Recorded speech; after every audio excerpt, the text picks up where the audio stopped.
Good evening, ladies and gentlemen, and welcome to Backroad Broadcasting's presentation of high school basketball.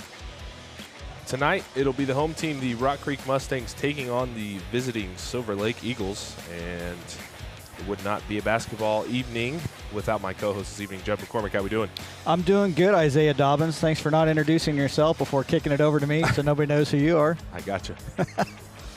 Varsity Girls pregame brought to you by Farmer State Bank, celebrating 125 years of banking service in the communities of Westmoreland, Manhattan, and Onega. If you are looking for a new home, then you need to meet the team at Farmer State Bank. They are there to help you make the move. Make the move today and go to bankwithfarmers.com. NMLS number 403435. Getting down to the nitty-gritty. Only a few of these left. 2 more broadcasts tonight, and then one next week will be senior night against Rossville.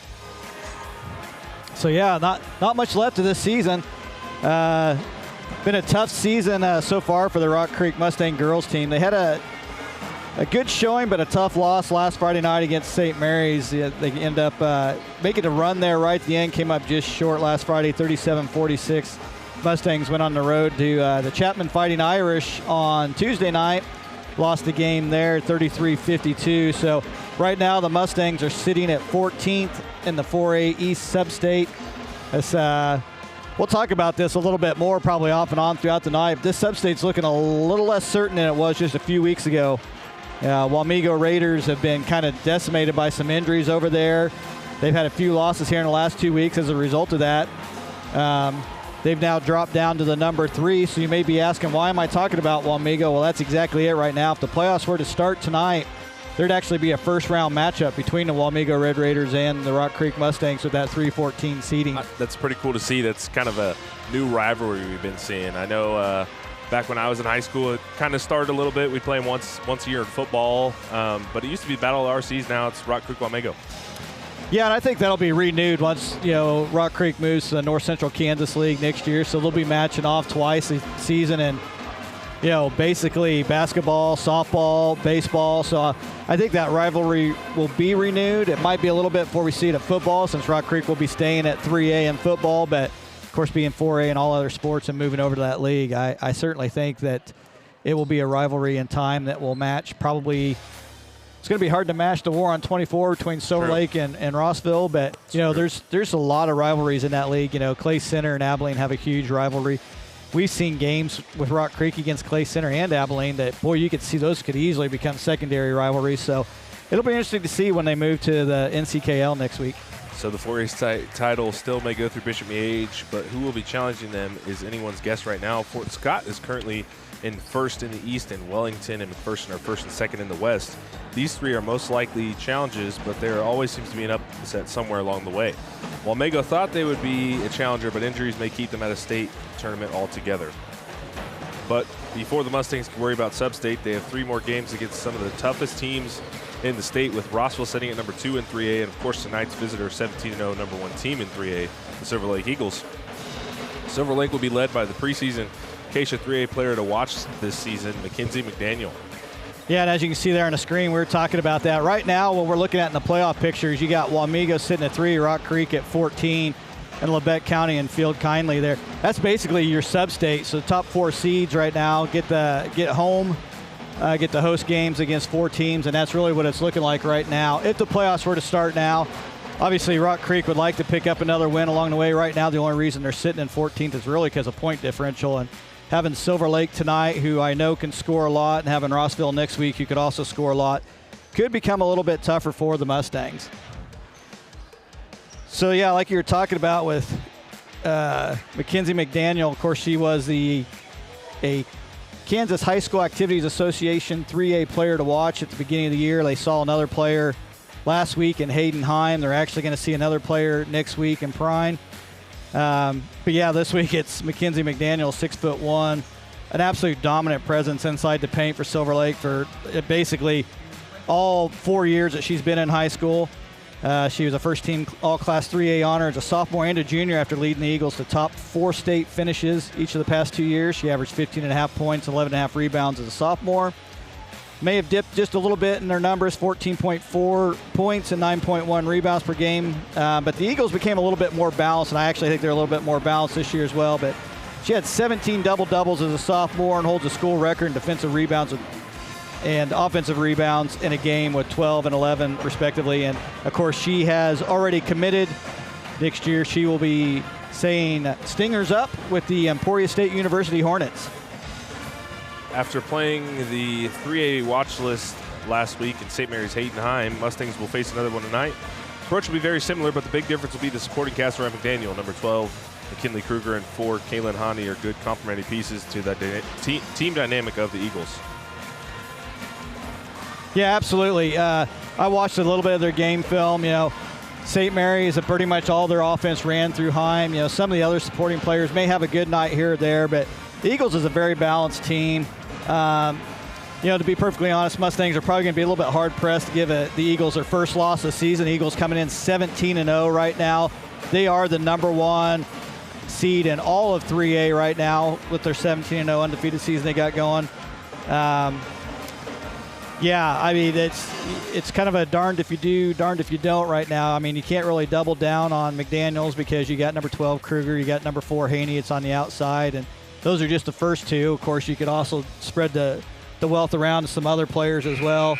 You know, they got 11 Cameron Kruger. I've seen Kaylee Dieter step up. I've seen Taylor Zordel step up. So, you know, they really have a full complement of players, but it really starts with number 10, McDaniel, in the paint. And to say the least, she is an absolute presence in that paint, and she makes her presence known. And she uses everything that she can to get open and move the ball around. So I think that's one of the other things you'll see with this Silver Lake offense is, you know, there may be at times where they just kind of stand there, and we talk about, you know, no movement, but they don't have to move as much. They move the ball around so well. I mean, quick passes, sharp passes. You know, they see the skip pass when it's there. So they don't necessarily have to be moving a lot on offense because they keep the ball moving at such a pace that it really keeps the defense of the opposing team chasing, regardless of whether they're chasing players or chasing the ball. Right, and that's kind of what you want out of an offense. I mean, if you don't need a player that needs to go ISO or you don't need a post player interiorly, then, I mean, when you can just move the ball like that, find open looks at the bucket, you can kind of breathe a sigh of relief as a coach. Yeah, and, you know, when I was looking at the last game, you know, they were up 18-3 in the first quarter. But you watched it, it was a very smooth, very quiet 18 they put up. So they score a lot of points. Right now, they've only been held under 60 twice on the season. But what amazes me is how they get those points. I mean, they're just so smooth. They work their offense. They get easy buckets. They get layups. The transition play is amazing. They don't shoot a lot of threes. They're good enough from the three-point line, but they don't need to because they get so many transition points. They've always got a hand in the lane, always got a body in the lane. So about 1:10 left to go. Let's go ahead and jump to our routes to victory for tonight's game.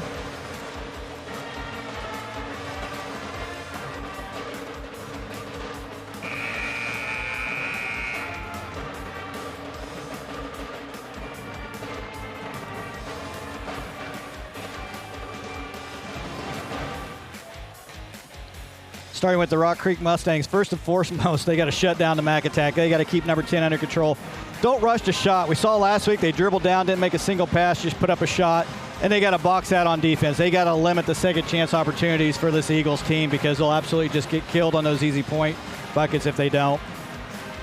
And for the Eagles, play your brand of basketball like we talked about in the pregame. They don't need to dribble the ball. It's that rapid passing and finding looks inside that can really get at this Mustangs defense. Keep the Mustangs chasing. We've seen time and time again this Mustang team, when they get out of sync, out of offense or defense, the other team could put up points on the board, and it'll be push the Mustangs off the offense beyond the arc. We know that this team can get hot from behind the arc, but as of late, much like the boys team, kind of struggled from three-point land. So we are all set for the starting lineups here this evening.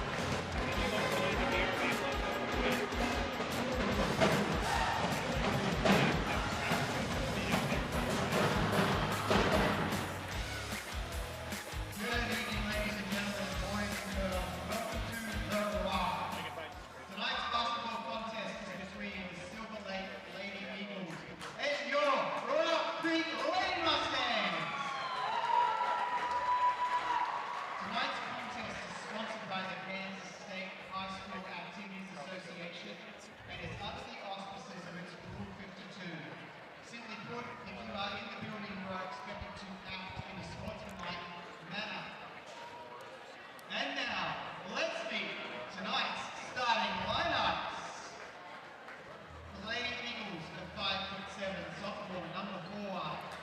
For the Eagles, a 5'7" sophomore, number 4, Kaylin Hani. For the Mustangs, a 5'6" freshman, number 0, Lucy Martini. For the Lady Eagles, a 5'8" senior, number 5, Kaylee Dieter. For the Lady Mustangs, a 5'5" freshman, number 1, Kylie Frazee.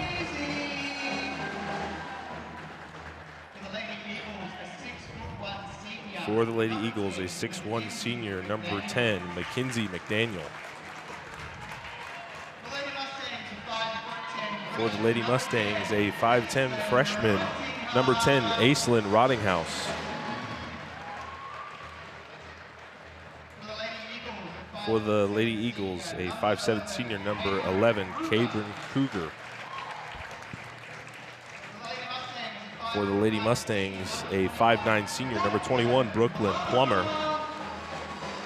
And for the Lady Eagles, a 5'6" senior, number 12, McKinley Kruger.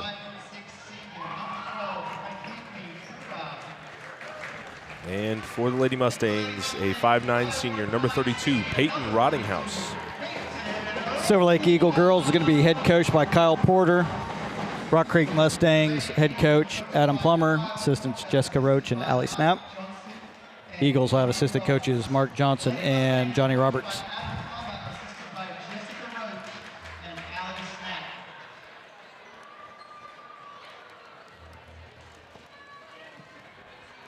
Here we go, Friday Night Lights.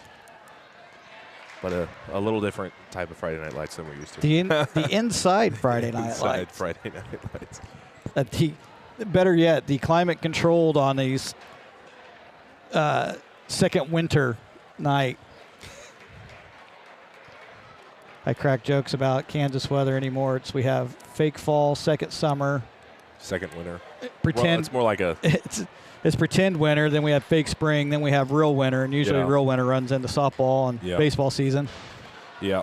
And then we have winter's last hurrah somewhere in April and May where it just snows one day and then it's all gone. And then we get the spring 2 days in summer. That's right. So here we go. Rottinghouse versus McDaniel for the tip. And Mustangs will control possession. Fresh 8 minutes to go here, first quarter. Frazee over to Rottinghouse. She'll fire a 3.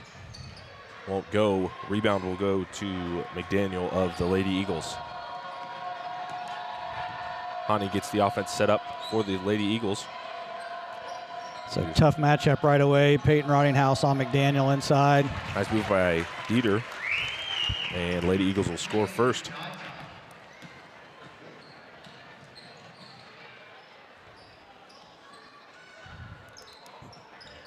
Matchup look for the Lady Eagles. Here's the skip pass over to Martini, looking for Plummer inside. Pass will be stolen by the Lady Eagles. That'll be McKinley Kruger. Now they pass over to Hani on the drive. Nice pass over to Kruger on the wing. Cabrin Kruger's 3 won't go. Rebound Frazee. 7 minutes to play here, first quarter.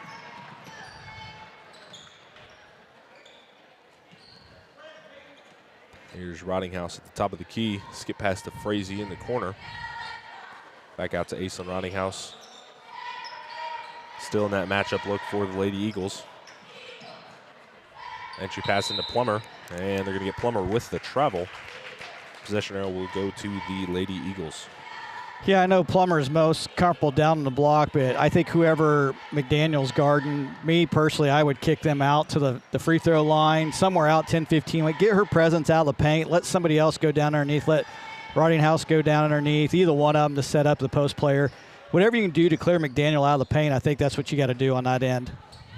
She gets in the paint. Layup's good. 4-0 lead for the Eagles.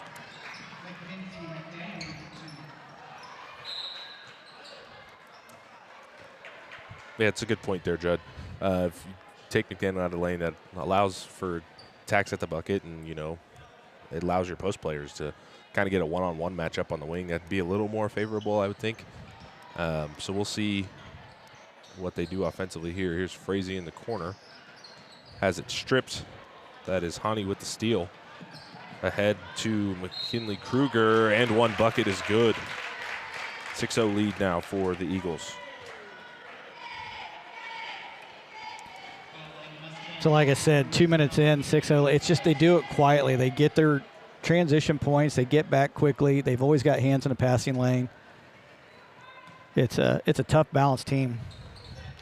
Kruger converts the and one free throw, but not only that, I don't have the this is an unofficial dribble count, but I mean, I think I can count on fingers and toes how many times they've dribbled the basketball. It hasn't been a lot. That isn't their first thought. Their first thought is moving the ball one player to the next player, and they move it around the arc very, very well. Like I said, they'll do a skip pass if it's there, but yeah, their first thought isn't to dribble the ball. Here's Ridinghouse, top of the key, entry pass into Plummer. Has it tipped out by McDaniel. Possession arrow stays with the Mustangs. Dangerous pass inside, corralled by Plummer. Plummer drawing the double team. Floater's good. Good job for Plummer there, sticking with that. She could have easily given up on that, kicked it back out, turned and faced the basket. We always talk about squaring up to the basket. Realized there's nobody in front of her and got the 2 points. Entry pass into McDaniel, and layup is good. 4 points now for McDaniel here this evening. Here's Martini in the corner. She stepped out of bounds. Possession arrow will go to the Lady Eagles. Ella Rhodes checks in for the Lady Mustangs.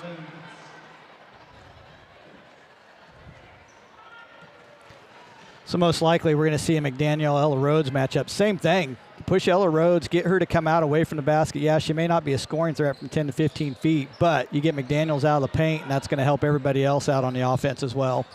Dangerous pass from the corner.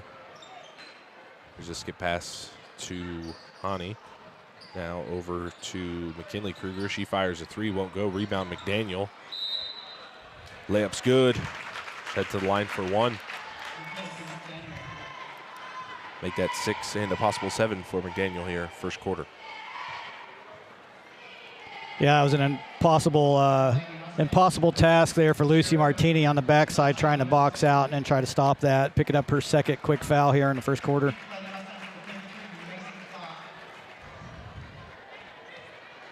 Sarah Werley and Ella Bolin checking in for the Lady Eagles. McDaniel can't get the and one free throw to convert. Rebound will go to Aislinn Ridinghouse. Biggest lead of the game for the Lady Eagles at 9.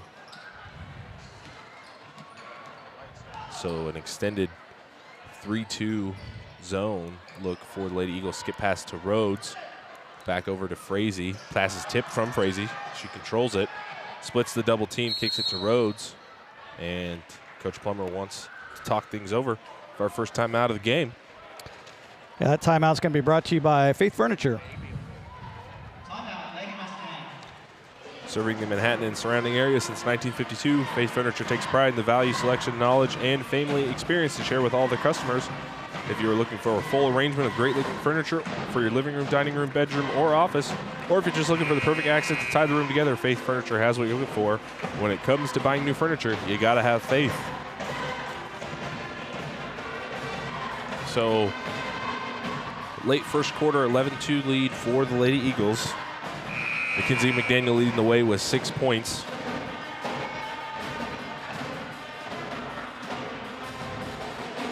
Mustang basketball after the timeout.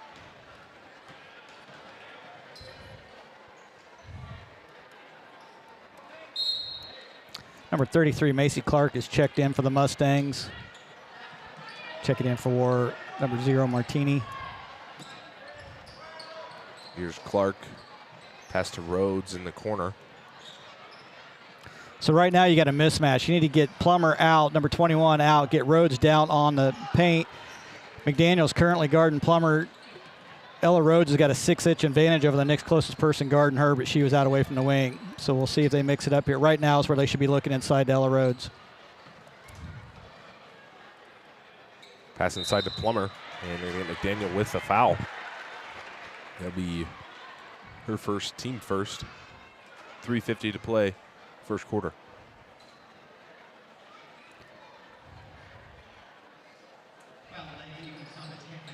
Frazee finds Aislinn Ridinghouse on the inbounds. Here's Clark. Back up top, Frazee over to Aislinn Rottinghouse. Pass inside to Plummer. Plummer going to work on McDaniel. Back outside to Aislinn Rottinghouse. Aislinn Rottinghouse on the drive. Step through, layup is good. 7-point lead now for the Lady Eagles. So Mustangs had one possession where they had the mismatch on Ella Road. Silver Lake picked it up right away and got the switch done. So that advantage is gone, but good job there by Aislinn Rottinghouse. Using kind of a baby hook there with the right hand off the glass. Here's a skip pass to McKinley Kruger. She fires a three. It's good. 10-point lead for the Lady Eagles. Pass is stolen. Kruger going right at Frazee. Layup's good and one. Quick 5 points for McKinley Kruger. She'll head to the line for one. Peyton Rottinghouse checks back in for the Lady Mustangs, and as well as Cabrin Kruger and Kaylee Dieter for the Lady Eagles.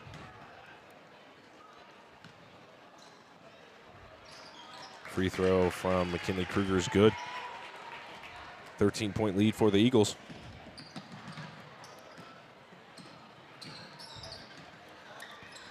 Here's the entry pass into Plummer. Over to Aislinn Rottinghouse. She'll dial up a three. She got it. That's back-to-back buckets from Aislinn Rottinghouse. Trims the lead down to 10. Yeah, 2:30 left to go in the first quarter, 17 points by the Eagles. That's talked about it. It's just they have such quick, smooth points. You don't realize how many points they have and how far you're down so quickly. We're going to get Peyton Rottinghouse with the foul in the corner. That'll be her first, team third.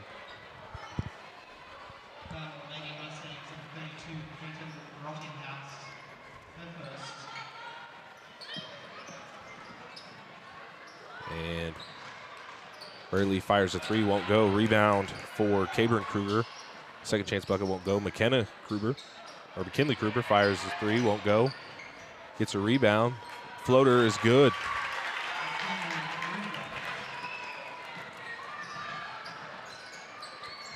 Third time's a charm there for the Lady Eagles. Yeah, was that McKinley Kruger to get that? Yes.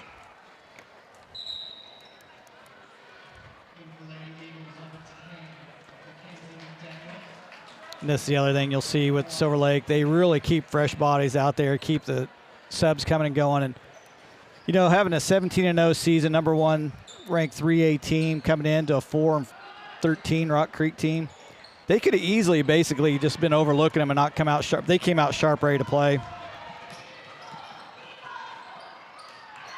Pass inside to McDaniel, layup's good.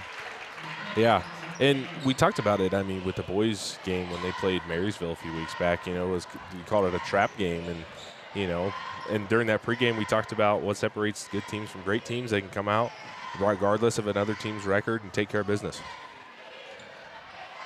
Peyton Rottinghouse fires a three, well short, and possession arrow will go to the Lady Eagles. Yeah, right idea. I mean, they got it into Plummer, and Plummer basically immediately had a double team on her, kicked it back out to Rottinghouse. Feet just wasn't quite set to take that shot, but I like the idea, and that's what they need to do more of. And we always talk about it, in and out. Let people collapse down on the middle, kick it back out. 3-2 zone for the Lady Mustangs. Here's a nice pass inside to Hani. Back outside, Dieter, her three won't go. Long rebound for Cabrin Kruger.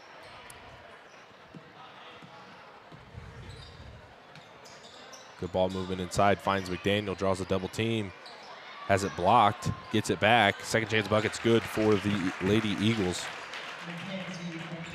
The largest lead of the game sits at 16.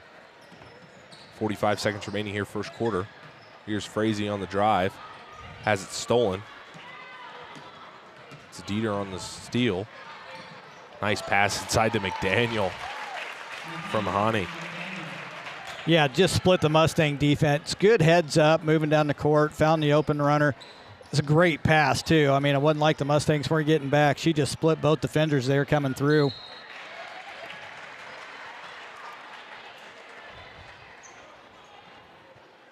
So Aislinn Rottinghouse will head to the free throw line.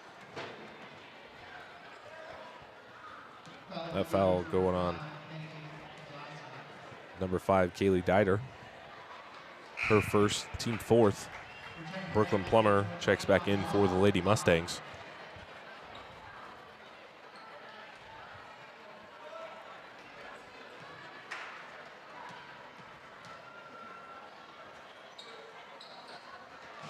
Second free throw is good for Aislinn Rottinghouse. 16 seconds remaining here, first quarter. One-shot territory for the Lady Eagles. Here's the pass in the corner. That's Capron Kruger. Good ball movement here. Three-pointer on the way. Won't go. McDaniel rebound. And Mustangs won't get a last-second shot. After 1 quarter of play, the Lady Eagles lead 27-8. So 19-point lead here to end the first quarter. So we got a break in the action. Let's go ahead and get to our first Bandit brain teaser of the evening.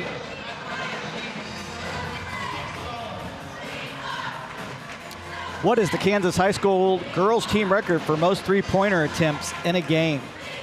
Three-pointer attempts in a game. These are attempts, not makes, yep. Correct? Okay. Is it A, 41, B, 55, C, 63, or D, 79? If you're listening in on YouTube, Facebook, want to take a gander and a guess, go ahead and leave it in the comments below. Also bring the rest of this time out to you by Shortstop, offering the convenience that you need at the service you deserve. You'll find friendly employees ready to serve you every time you walk through the door. Shortstop always has daily food and drink specials with the highest quality fuel at each of their 17 locations throughout Kansas, including Clay Center, Walmego, Manhattan, Westmoreland. No matter where you're going or how long it takes to get there, you're always going to have time for a Shortstop. So I know the Mustangs are playing a 2-3 zone to try to keep McDaniel under wraps. The only problem with that 2-3 zone is if McDaniels is on the right power block, when the ball's on that side, they have good defense on her, but then when they swing it around, the person that is down on the power block right now is being forced to go clear out to the baseline, which a lot of times is either Ella Rhodes or Brooklyn Plummer or one of your bigs that are down underneath, and so they're basically pulling the big out from underneath the basket.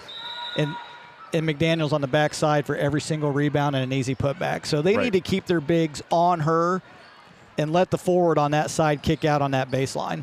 I'd like to see him go to a 3-2, but then have the bottom person kind of stay towards middle, so that way it's a little easier to help over. I mean, we even talked about it last week with the boys, a box and one right now, but you kind of need people in there because of that right there. She will muscle a defender out of the way. They have good entry pass right over the top.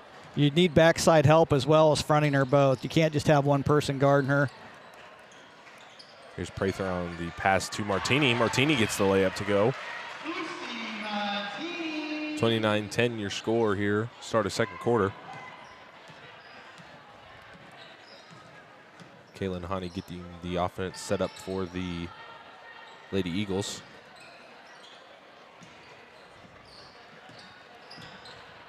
Dieter on the entry pass into McDaniel. Layup's good.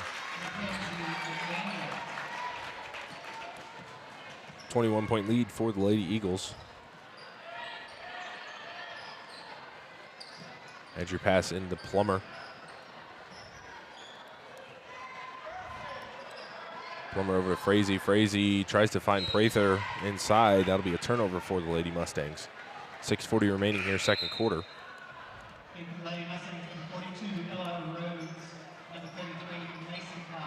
Ella Rhodes and Macy Clark checking back in for the Lady Mustangs.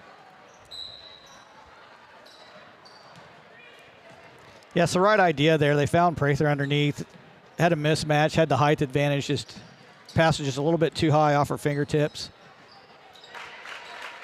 Kaylin Hani with the bucket.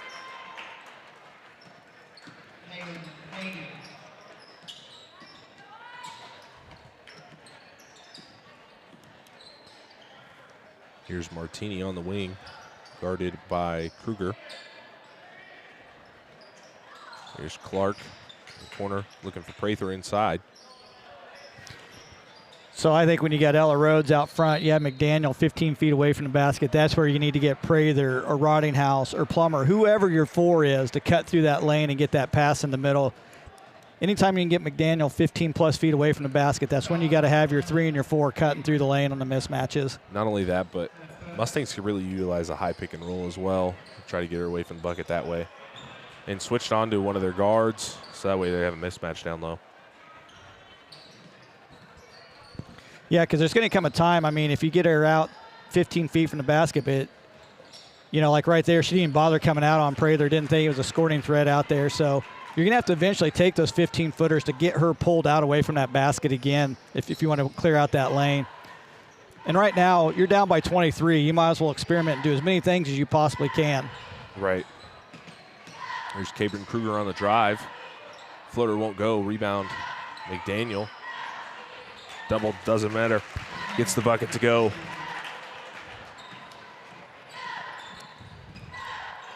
Here's the steal from McKinley Kruger. Finds Cabrin Kruger in the corner. Skip pass over to Hani. Hani going to work on Clark. Dieter on the drive. Call that a pass to McDaniel. I actually think that was a pass. I think that was just. Everybody thought it was going to be a shot. They started boxing out, and it was just a simple lob right over the top into McDaniel. That timeout is going to be brought to you by Farmer State Bank. Farmer State Bank celebrating 125 years of banking service in the communities of Westmoreland, Manhattan, and Onega. If you have a student looking for financial independence and to get rewarded for good grades, open up a Books and Bucks checking account with Farmer State Bank today. You can receive a $10 Amazon gift card for opening an account plus $25 cash each semester with a GPA of 3.5 or higher. To learn more, visit any of their 3 locations or visit them online at bankwithfarmers.com. Farmer State Bank, member FDIC, and equal housing lender. Second half of this timeout is going to be brought to you by DuBet Farms. DuBet Family Farms, LLC, the Indiana family supporting Mustang girls basketball. They are listening in tonight from Indiana and Kentucky, so thank you for joining us on Backroads Broadcasting. Again, I am Judd McCormick, occasionally speaking about things that people may not care about, and Isaiah Dobbins keeping everybody informed on what's actually happening. May or may not be right, too.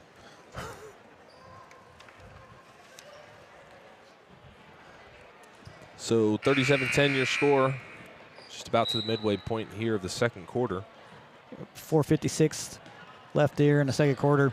See if the Mustangs can chip away at this lead. Here's Frazee on the drive. Kicks it over to Martini. Now out to Aislinn Rottinghouse. Back to Martini. Over to Frazee. Frazee inside to Rhodes. Has it poked away by McDaniel. Possession arrow will stay with the Mustangs. So I think you saw a little bit of inexperience right there. Aislinn Rottinghouse was just sitting on the wing wide open. Nobody had guarded her yet. There was some miscommunication with the Eagles. They hadn't picked up on her. But the Mustangs didn't see her over there wide open and kind of lost. You know, it's little opportunities like that that they need to take advantage of because Silver Lake's not going to give you very many of them. Good ball movement here by the Lady Mustangs. Here's Prather, jumper, top of the key, won't go. Or elbow jumper, I should say. Here's Dieter on the drive. Kicks it out to Warely. Kruger's 3 won't go. Pass inside to McDaniel. McDaniel goes up, layup's good. Biggest lead of the game for the Lady Eagles. Possession arrow will stay with the Lady Mustangs. Brooklyn Plummer, Peyton Rottinghouse checking back in.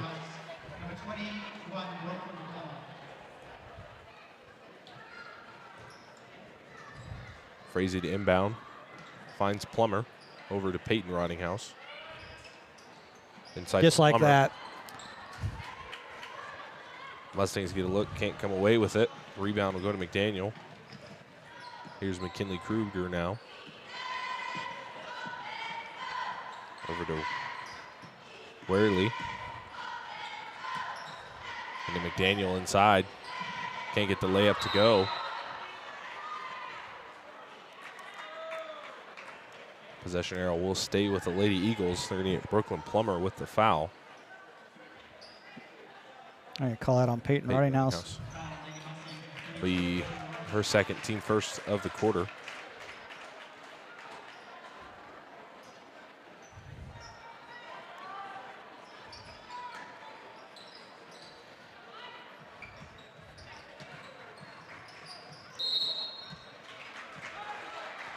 They're going to get number 22, Ella Bolin, with the foul there.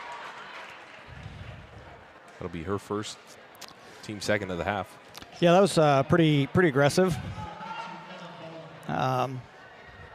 It's very physical there in the paint on most nights. Tonight's going to be especially so.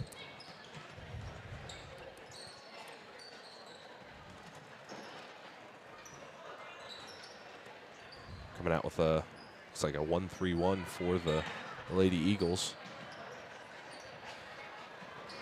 Good ball movement here by the Lady Mustangs.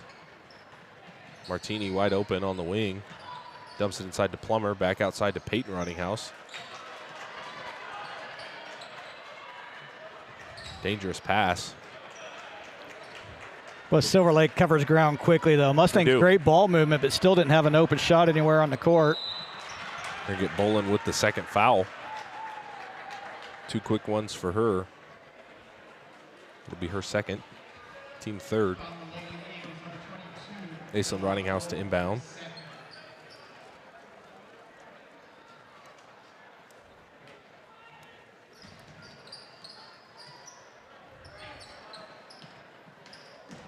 Rottinghouse inbounds it to Frazee. Frazee draws his double team, has it poked away. McKinley Kruger gets the offense set up for the Lady Eagles. Here's a pass over to Dieter. Dieter on the drive. Nice pass to Bolin. Layup's good.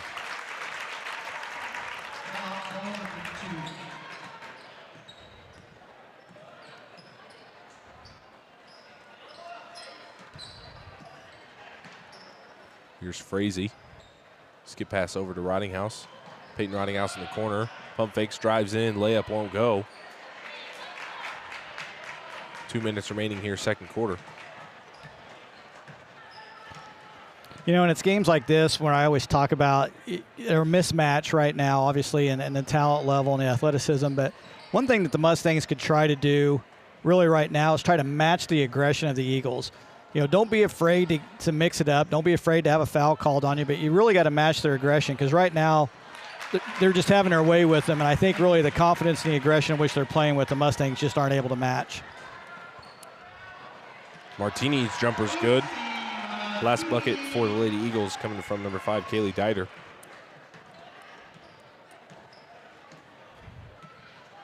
Minute 20 left to go here in the first half. This first half has been all Silver Lake. McKinley Kruger with the bucket.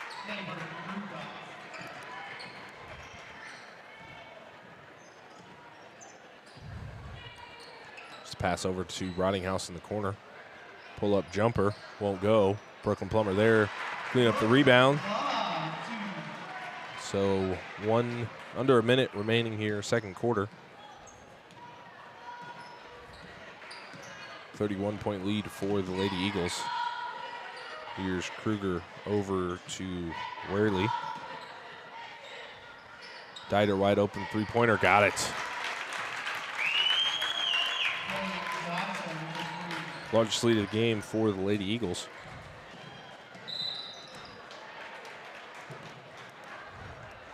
Macy Clark and Kennedy Whaley checking in, as well as Kaylin Hani and Mackenzie McDaniel for the Lady Eagles.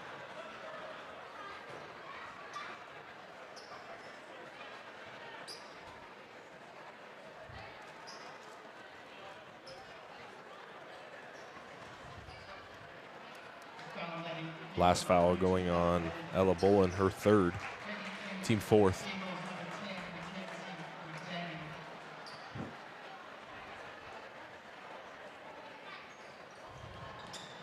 Here's a skip pass over to Peyton Rottinghouse. Back to Martini. 22 seconds remaining. Martini on the drive. Skip pass over to Whaley, just off her hands. Possession arrow will go to Lady Eagles. And for the Lady Mustangs, afford to take some gambles here offensively as well. Try to chip back into this lead, maybe test out a new offense, you know, get some different looks. Yeah, you know, and right there, big question mark. You throw the ball in, you let the ball roll. There's nobody guarding you. You've got a 34-point lead. all to try to set up. You got plenty of time for a last-second shot. So, gamesmanship. Kylie Frazee checking back in for the Lady Mustangs.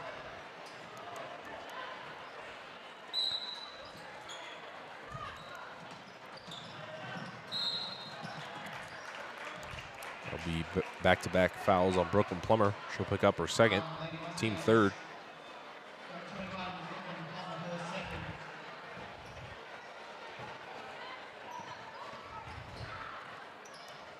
.3 seconds left to go here in the half.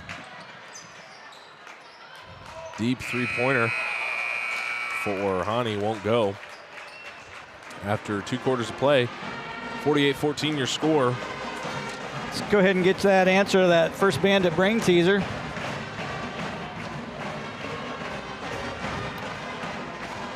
What is the Kansas High School girls team record for most three-pointer attempts in a game? Is it A, 41, B, 55, C, 63, or D, 79? Answer is 41. 41 three-point attempts in 2015 by Olathe Northwest versus Free State.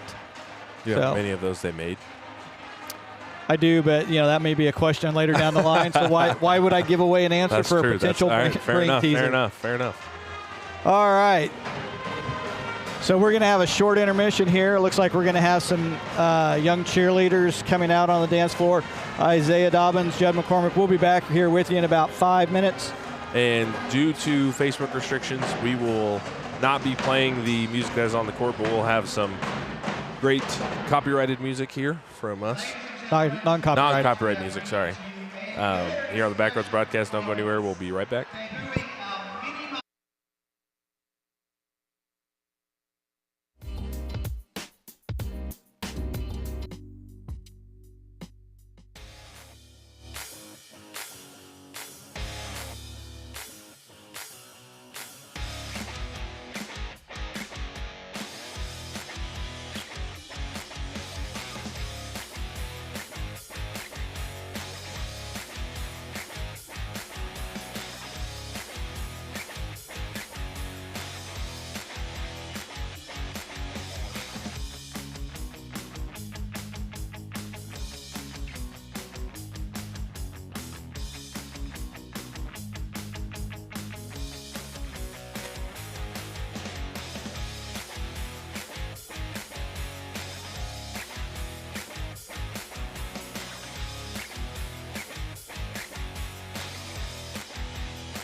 Welcome back to Backroad Broadcasting's presentation of high school basketball. Isaiah Dobbins, Judd McCormick here this evening. As you see, a 34-point lead for the Lady Eagles here coming out of halftime. And, you know, we talked about it in the pregame show a little bit there, but they're sneaky with the points. You said Mackenzie McDaniel's already over 20 at halftime? Yeah, I think she's sitting at 24 points here at halftime. Easy buckets. I mean, everything's within, you know, chip shots within the lane right off the backboard. But, yeah, we talked about it before the game. You know, they get such a good job. They do such a good job of getting in passing lanes, breaking up plays, transition basketball, fast break basketball. They get a lot of easy baskets. You know, we talked about the first time they played, they had a quick 18 points in the first quarter. Tonight they had a quick 20-some in the first quarter, 48 by halftime. But I think all of that was only done with maybe 2 3-pointers in the entire first half. The rest of it is off of basically 3-pointers the old-fashioned way, two and a foul, or just easy rebounding buckets and easy putbacks. So, yeah, McDaniel led the way with 24 for the Eagles. Number 12, Kruger, followed that up with 13 points. Number 5, Dieter with 7 for the Mustangs. You know, they only got 14 total points. Aislinn Rottinghouse was 6. And then Brooklyn Plummer, number 21, and number 0, Lucy Martini, both with 4 apiece. So, yeah, I mean, the Silver Lake Eagles were basically everything that we expected. Yes, I would agree. All that and then some. It'd be interesting to see later down the road, like whether it be sub-state or state, if they play a team where to 6 or 8 points, to see whether they could really turn it on as far as scoring. Because, I mean, cruising out to a 34-point lead here coming out of halftime. But it'll be interesting to see if a team could kind of match them. And I kind of think we'll see that. Unfortunately, we won't be there to see that game, but I feel like the War on 24 with Rossville and Silver Lake could be a good one. It could be, but actually they just played Rossville a week or 2 ago, and I think they won that game by almost 30 points. So you're talking about Rossville's a number 3 team in 3A. You know, it's going to be hard press, especially, you know, we talked about it. You're the number 1 team in 3A. You're 17-0. You're coming in tonight against Rock Creek team. You struggled all season, only got 4 wins. You could have easily basically just sat back, took it for granted, and just kind of really messed around and kept them in the game, but they did not. They came out with their foot on the gas pedal, and they kept their foot on the gas pedal the entire first half, and I don't imagine it's going to change any in the second half. The thing right now is, I think if you're the Mustangs with a little bit of pride, I'm curious if Silver Lake's going to try to put up 100 tonight. Right now, having 48 at halftime, that may be their goal coming back out, is putting a century up on the Mustangs. Pass stolen by McDaniel. And Kaylin Honey will get the offense set up for the Lady Eagles. Fresh 8 to play. Third quarter action here. Here's McKinley Kruger on the drive. Inside to McDaniel. Can't get the layup to go. Peyton Rottinghouse rebound.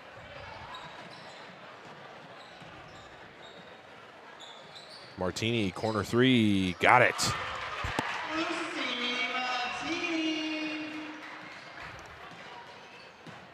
Mustangs strike first, third quarter. 2-3 zone matchup for the Lady Mustangs. And another turnover there for the Lady Eagles. 7 minutes to play. Here's Frazee. Inside to Rottinghouse. Back out to Plummer. Jumper won't go. And it'll be Lady Eagle basketball. Yeah, it was a good job by the Mustangs there, I think, in transition. They found a shot. You want Plummer taking that shot. You want to try to force, you know, we talked about McDaniel out away from the basket a little bit more. So if you could take a couple of those shots and get them to fall, it just frees that lane up just a little bit. McKinley Kruger fires a 3, won't go. And possession will go to the Lady Mustangs, last touched by the Lady Eagles. And I think, you know, if I could recall the words of what Coach Plummer would have said at halftime, I think it'd be kind of giving your team the green light. If they have an open look, take it. Yeah, I mean, the Eagles close in so fast and can cut down on those passing lanes. I think if you've got any kind of a look, we saw them work the offense. They passed around. They probably had good 10, 15 passes and still struggled to find a shot that they could take. So you're right. I think if you get a shot, you take it. Frazee on the inbound. Last foul going on McDaniel, her second. And possession arrow this time will go to the Lady Eagles. Last touch by the Mustangs.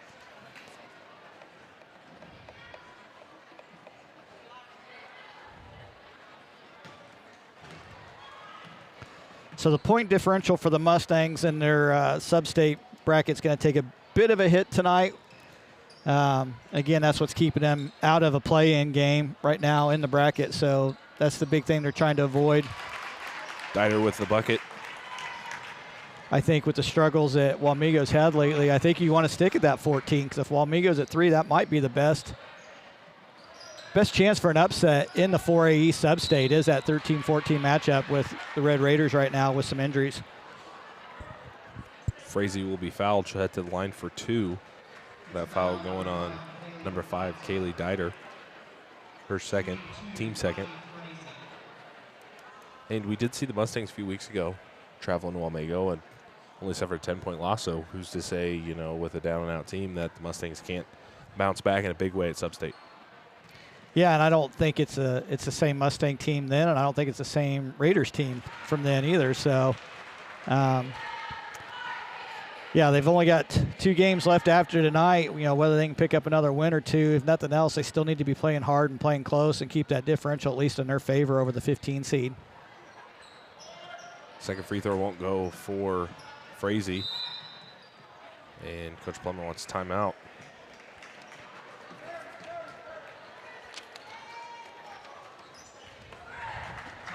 This timeout is brought to you by Shortstop, offering the convenience they need and the service you deserve. You'll find a friendly employee ready to serve you every time you walk through the door. Shortstop always has daily food and drink specials with the highest quality feel at each of their 17 locations throughout Kansas, including Clay Center, Waumago, Manhattan, and Westmoreland. No matter where you're going or how long it takes you to get there, you'll always have time for a shortstop.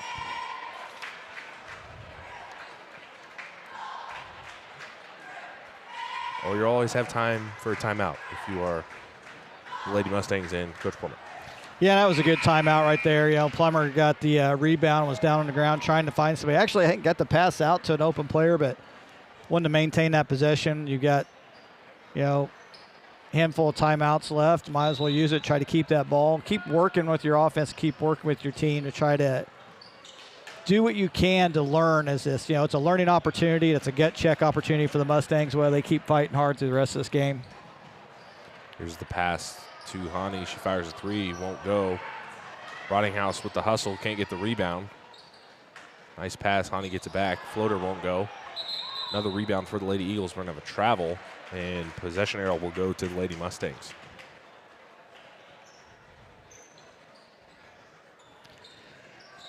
So Silver Lake came out in the first half, played their style of game, their brand of basketball we talked about. Probably not playing their brand of basketball right now.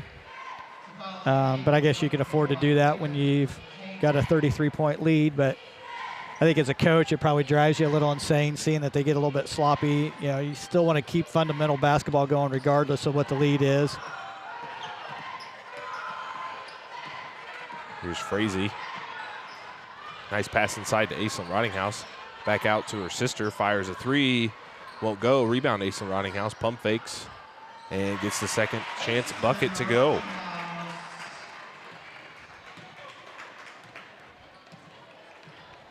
.31 lead for the Lady Eagles. Here's the entry pass into McDaniel. Flips it up, gets it back. Third chance bucket. Won't go. She'll head to the line for 2.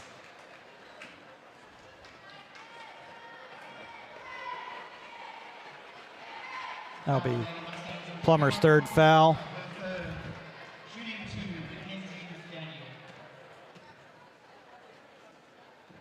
First free throw for McDaniel. It won't go. Ella Rhodes checks back in for the Mustangs.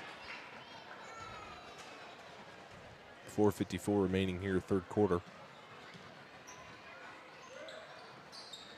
McDaniel gets the second free throw to go.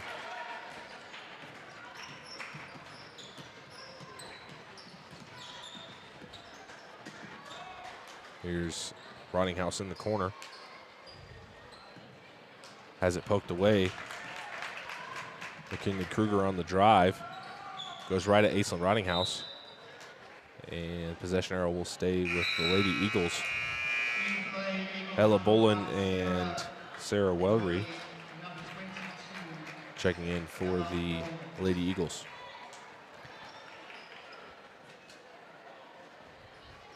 As is number 42, Ella Rhodes, and 22, Alec Prather checking in. McKinley Kruger with the three-pointer.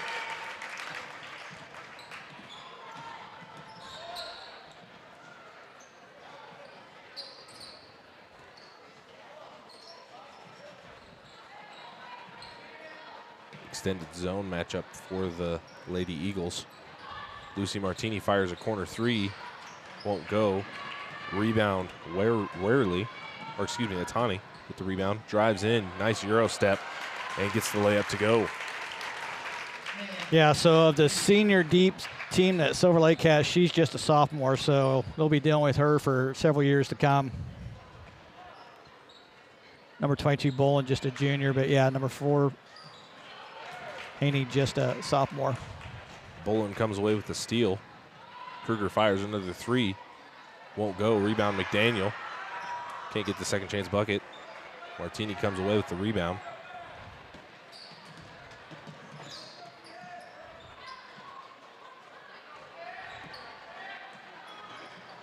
Skip pass over to Prather.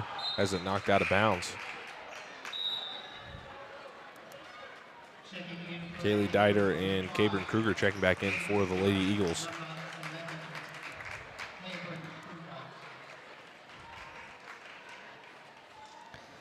Number 33, Macy Clark checking in for the Mustangs.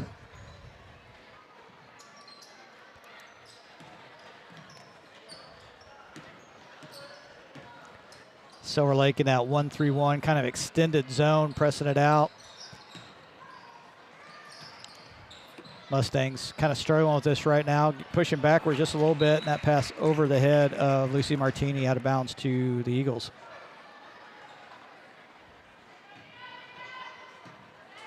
So 3 minutes to play, 56-19 your score. Just pass inside to Bolin, back out to Kruger, fires a three. That'll be good for Cabrin Kruger.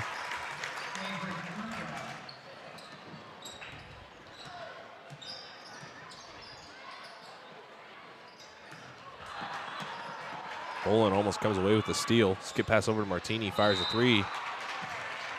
She'll be fouled, shed to the line for three.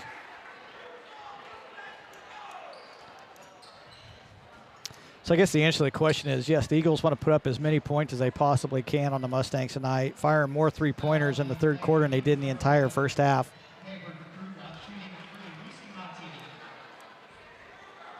First free throw from Martini is good.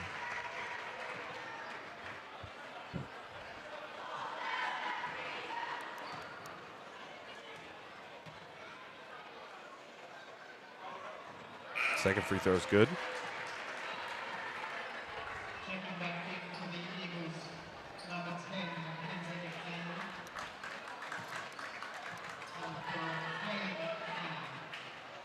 Kaylin Hani and Mackenzie McDaniel checking back in for the Lady Eagles. Third free throw from Martini is good as well.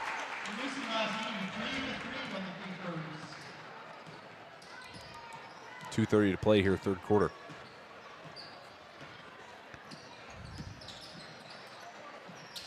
Nice pass inside to McDaniel. She'll be fouled and head to the line for two. I think that's a good foul there by the Mustangs. They probably should have done that a little bit more often in the first half. You got 4 or 5 players cycle through. I think that's going to be called on Ella Rhodes. That's only her first, so don't let McDaniels have any more easy ones. First free throw won't go. Not that she misses a lot of free throws either, but 24 points in the first half of nothing beyond basically a 4-foot shot for her. Second free throw will go.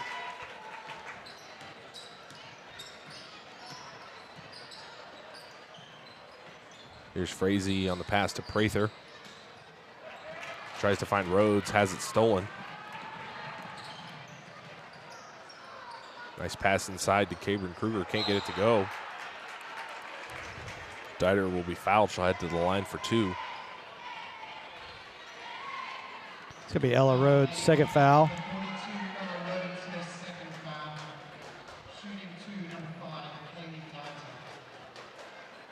First free throw for Dieter is good.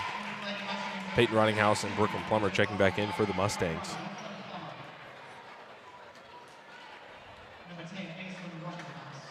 And number 10, Aislinn Rottinghouse.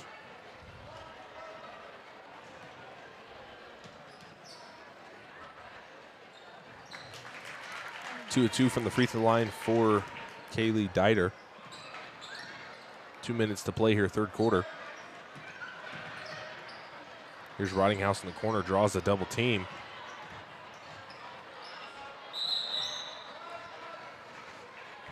And timeout on the floor for the Mustangs. The timeout is going to be brought to you by Faith Furniture. That's going to be a full 60-second timeout. Faith Furniture, serving Manhattan and the surrounding area since 1952. Faith Furniture will take pride in the value, selection, knowledge, and family experience to share with all of their customers. If you're looking for a full arrangement of great-looking furniture for your living room, dining room, bedroom, or office, or you're just looking for that perfect accent to tie that room together, Faith Furniture has what you're looking for. When it comes to buying new furniture, you've got to have faith.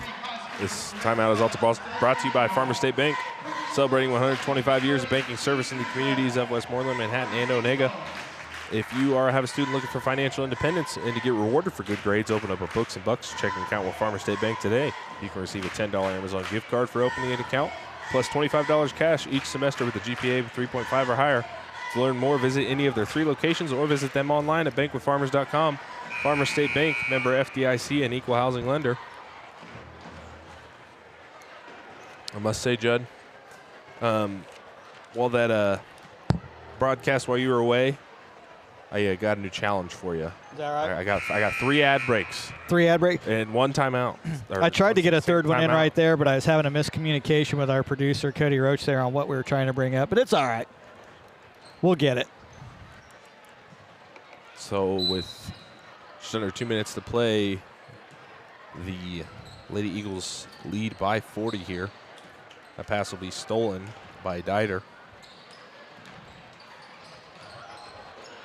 Hit the rim, that counts as a shot. It does. Bringing the average down. Here's the pass over to Aislinn Rottinghouse, now to Plummer. And too high for Peyton Rottinghouse. Possession arrow will go to the Lady Eagles. Yeah, and I'm sure there's people wondering, with 40-point lead, minute and a half left to go in the third quarter, why are they still doing a half-court press, so to speak, extending their zone out? It's a great question. But at the same time, as a coach, you still want your players to play. Even though you're 17-0, looking to go 18-0, I understand you still want them to play. You're still working on what you're trying to do because, you're going to get to a point in the season where there aren't any easy games, so you want to make sure that you have everything you got. And I know it's certainly frustrating from the Mustang point of view and for the Mustang fans. As a player, as a coach, I've been on both sides of this. I have too. There were many times in my college career that we would have a tune-up game at the early of the season, and we played D2 national champions. We went to Washburn, and they beat us by 30. So it happens. It's a part of life. It's part of sports. Yeah, you don't want to, sound cliche, but it helps build character. It does. It does. You know what it's like to have this and be beat like this, so you want to do what you can to get better and to be able to come out and, at a different point in time and change that around. And believe me, the Mustangs that are freshmen and sophomore now, they're going to get plenty of opportunities to play Silver Lake in the future. They're going to remember this game, and so they want to get better and try to be on the opposite end of this. Nice rebound by Cabrin Kruger. Can't get the second chance bucket. Rebound, Brooklyn Plummer. Well said, Judd. And a loss like this kind of just leaves, any loss really just kind of leaves a sour taste in your mouth. Frazee can't get the floater to go. Gets her own rebound.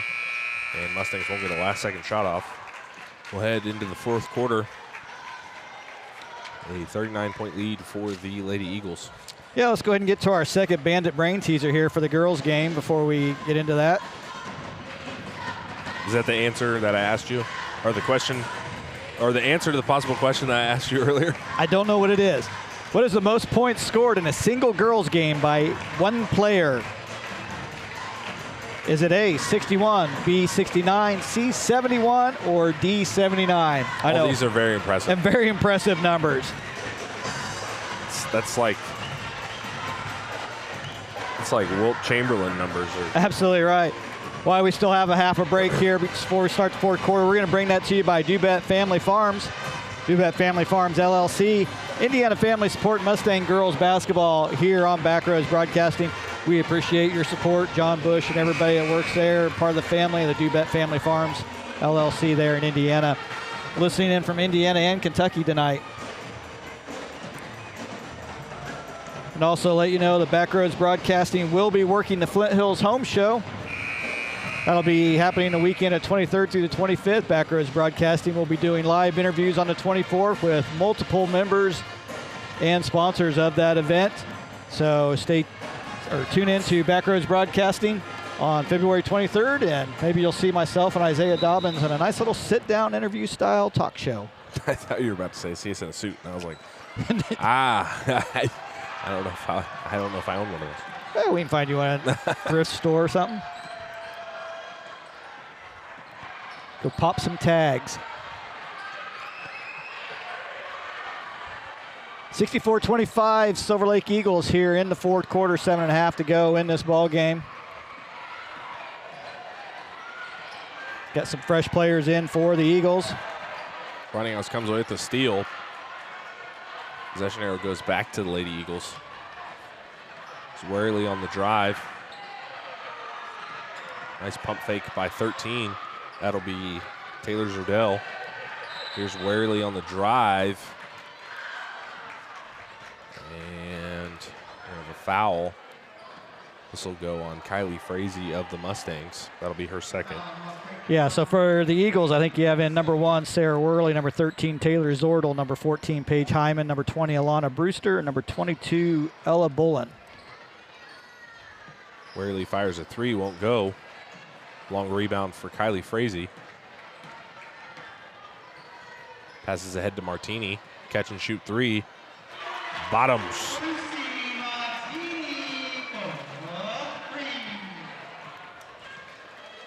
So 6:30 remaining. Still a large lead here for the Lady Eagles. Worley on the drive. Scoop layup. Got it.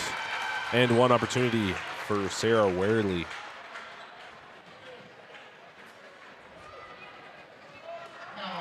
That foul is going to be on Lucy Martini. That's going to be her 4th foul.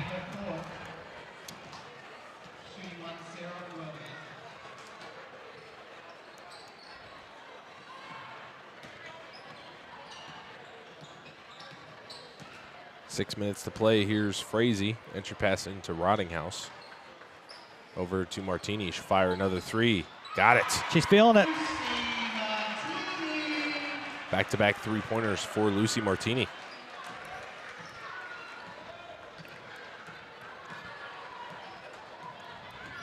And it's an unwritten rule in basketball, Judd. After you make 2, the third one's got to go up, no matter guarded by 2, 3 people.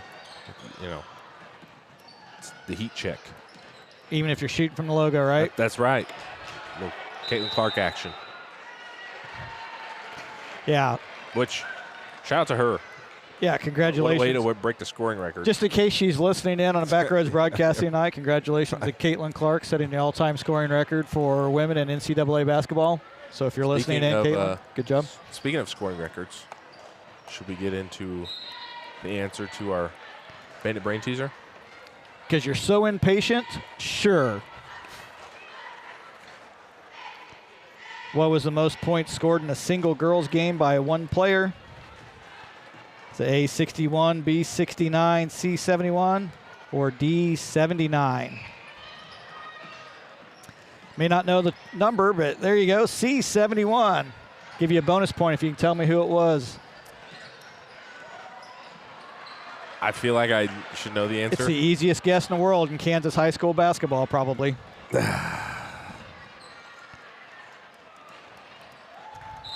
drawing a blank. Once you say it, I'm probably going to be like, oh. I knew that. That foul is going to be on number 20, Alana Brewster. That scoring record was set 1997 by Claflin's Jackie Stiles. That's right. So obvious once it's said. Well, now that you do say that, I did shout out Sports in Kansas.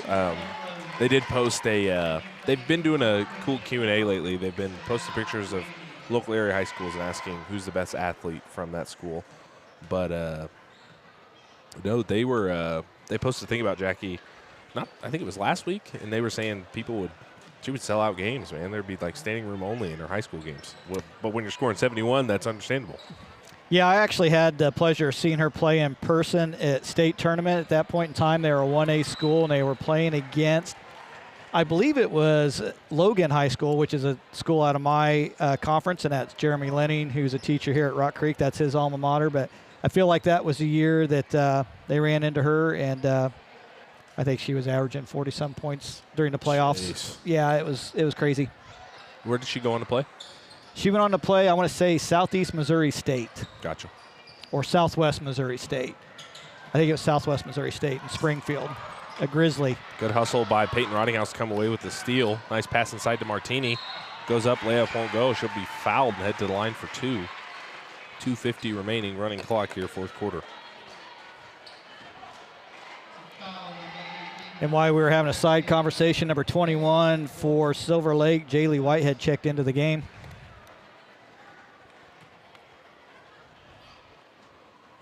First free throw for Martini won't go.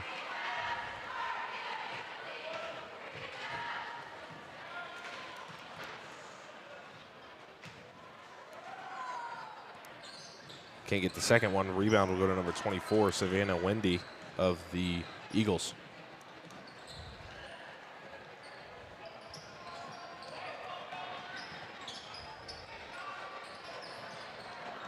Three-pointer won't go. Rebound Brooklyn Plummer. 2 minutes remaining here, fourth quarter.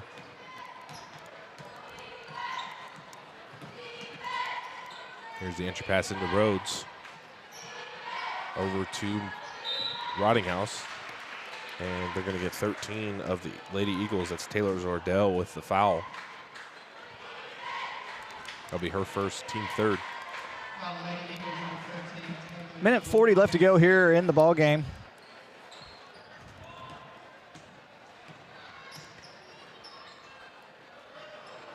Silver Lake Eagles been everything that we thought they would be.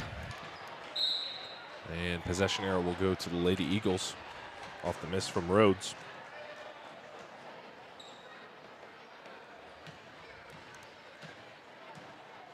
Minute 15 to play here, fourth quarter.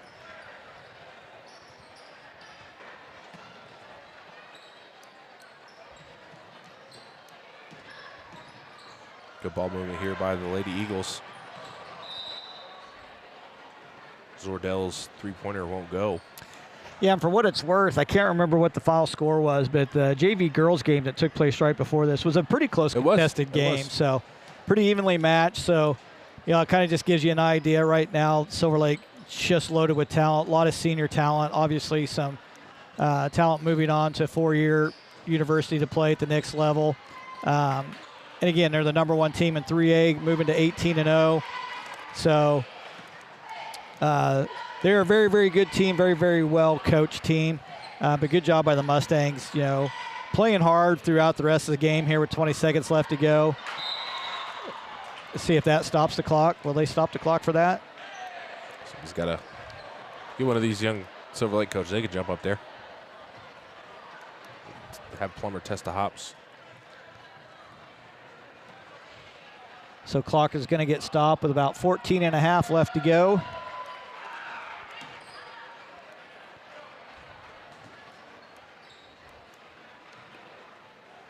Mustangs have a chance to find Martini for one more three-pointer before this is done. It's going to be closely guarded there by Savannah Wendy. Entry pass into Rhodes. Layup won't go. Rebound Plummer. 3 seconds remaining. And she gets the bucket to go. So a 33-point road victory for the Lady Eagles.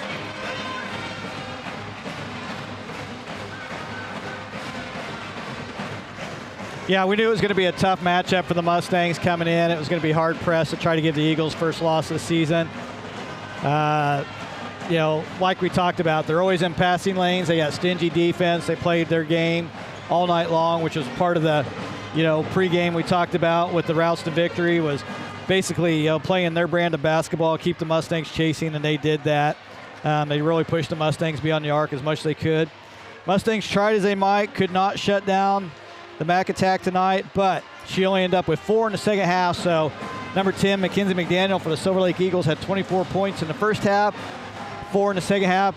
Spent the majority of that fourth quarter, of course, not in the game as other subs were in. So I'm not sure she actually stepped on the court. Right. And I know we talked about it at halftime. I said, you know, who's right below them? Rossville. I said that might be a good matchup, beaten by 30. So it'll be interesting to see if a team can really give this Silver Lake team a run for their money. I mean, when you have guards that can knock down the open three, that can get steals in transition, and then you have automatic, you know, post presence. I mean, it'll be interesting to see if a team can beat them. Yeah, and their sub-state's an absolute gauntlet anyways. I mean, you got Silver Lake, you got Rossville, you got St. Mary's, you got Marysville, you got Riley, you got Seneca. I mean, the winner of that sub-state has got to be the favorite going into state, because if anybody can actually knock off Silver Lake, everybody's got to fear that team that has the ability to do it. You know, we talk about McDaniel with 28. Number 12, Kruger had 16. Number 5, Dieter had 11. So they spread the ball around. Number 4, Haney only had 4 points tonight, but that's your point guard. Her job is to dish it to the others, and that's exactly what she did all night tonight. Lucy Martini got hot there in the second half. She ended up leading the Mustangs with 18 points. She was 4 for 5 from three-point land, so found the hot hand maybe at the wrong time, but still got some points on the board. And then Aislinn Ardinghouse with 8 and Brooklyn Plummer with 6 as your leading scorers for the Mustangs. So, yeah, tough night, but like we said, Silver Lake Eagle girls 3A number 1 team moving to 18-0. Mustangs dropping 4-14. We'll keep an eye on some of those other scores here in the next week, see where they kind of finish up in 4A sub-state. Again, their goals is probably to stick around that number 14. It's going to be hard to move up to 13, but they definitely don't want to drop down to 15, and all of a sudden they're in Bishop Miège's sub-state and have to do a play-in game just to get a chance to play Bishop Miège. Right. So, yeah, tough season continues for the Mustangs, dropping another one here tonight, 66-33 on the Silver Lake Eagles. But, I mean, you know, we said it throughout the weeks. This has been a different team that we've been seeing for the Lady Mustangs. Even though they didn't come away with a win, and their record, you know, only at 4 wins on the season. But, I mean, the second half of the season, they've really improved. I mean, they played single digits to a St. Mary's team that they only put up, I believe, under 20 last time they played them. Right. So, I mean, there's things to look forward to. I mean, I really think, like what we said against when the boys played Marysville, I really think they get somebody with a trap game. If they come out on their A game, first round of sub-state, they can knock a team off. Well, they got 2 more opportunities. They'll be on the road, and then I believe we'll be back here on the 20th or something like that for our... That'll be next Tuesday, if we could figure it out. Yeah, that'll be Tuesday the... here we go. Somewhere I actually have a calendar. That'll be Tuesday the 20th as they play the Rossville Bulldogs. Yeah, so that'll be senior night. Again, number 3 in the 3A Rossville Bulldogs. We're going to step away here for about 3 minutes, take a quick break. This concludes our broadcast of girls varsity game.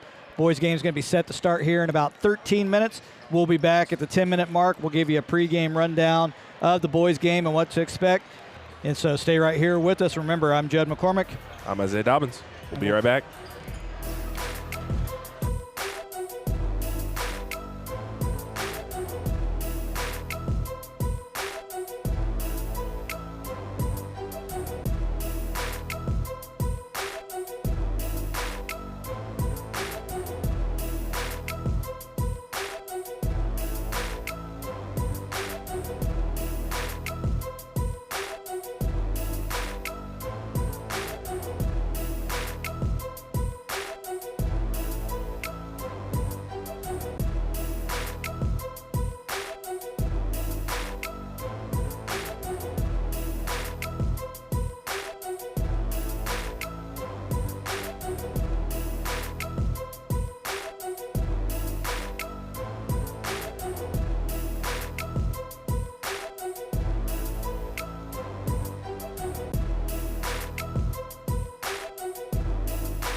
Welcome back to Backroad Broadcasting's presentation of high school basketball here this evening, as the boys matchup is about 9 minutes away from tip-off. Judd McCormick, Isaiah Dobbins.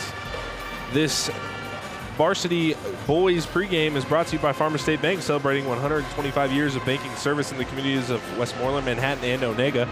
If you are looking for a new home, then you need to meet the team at Farmers State Bank.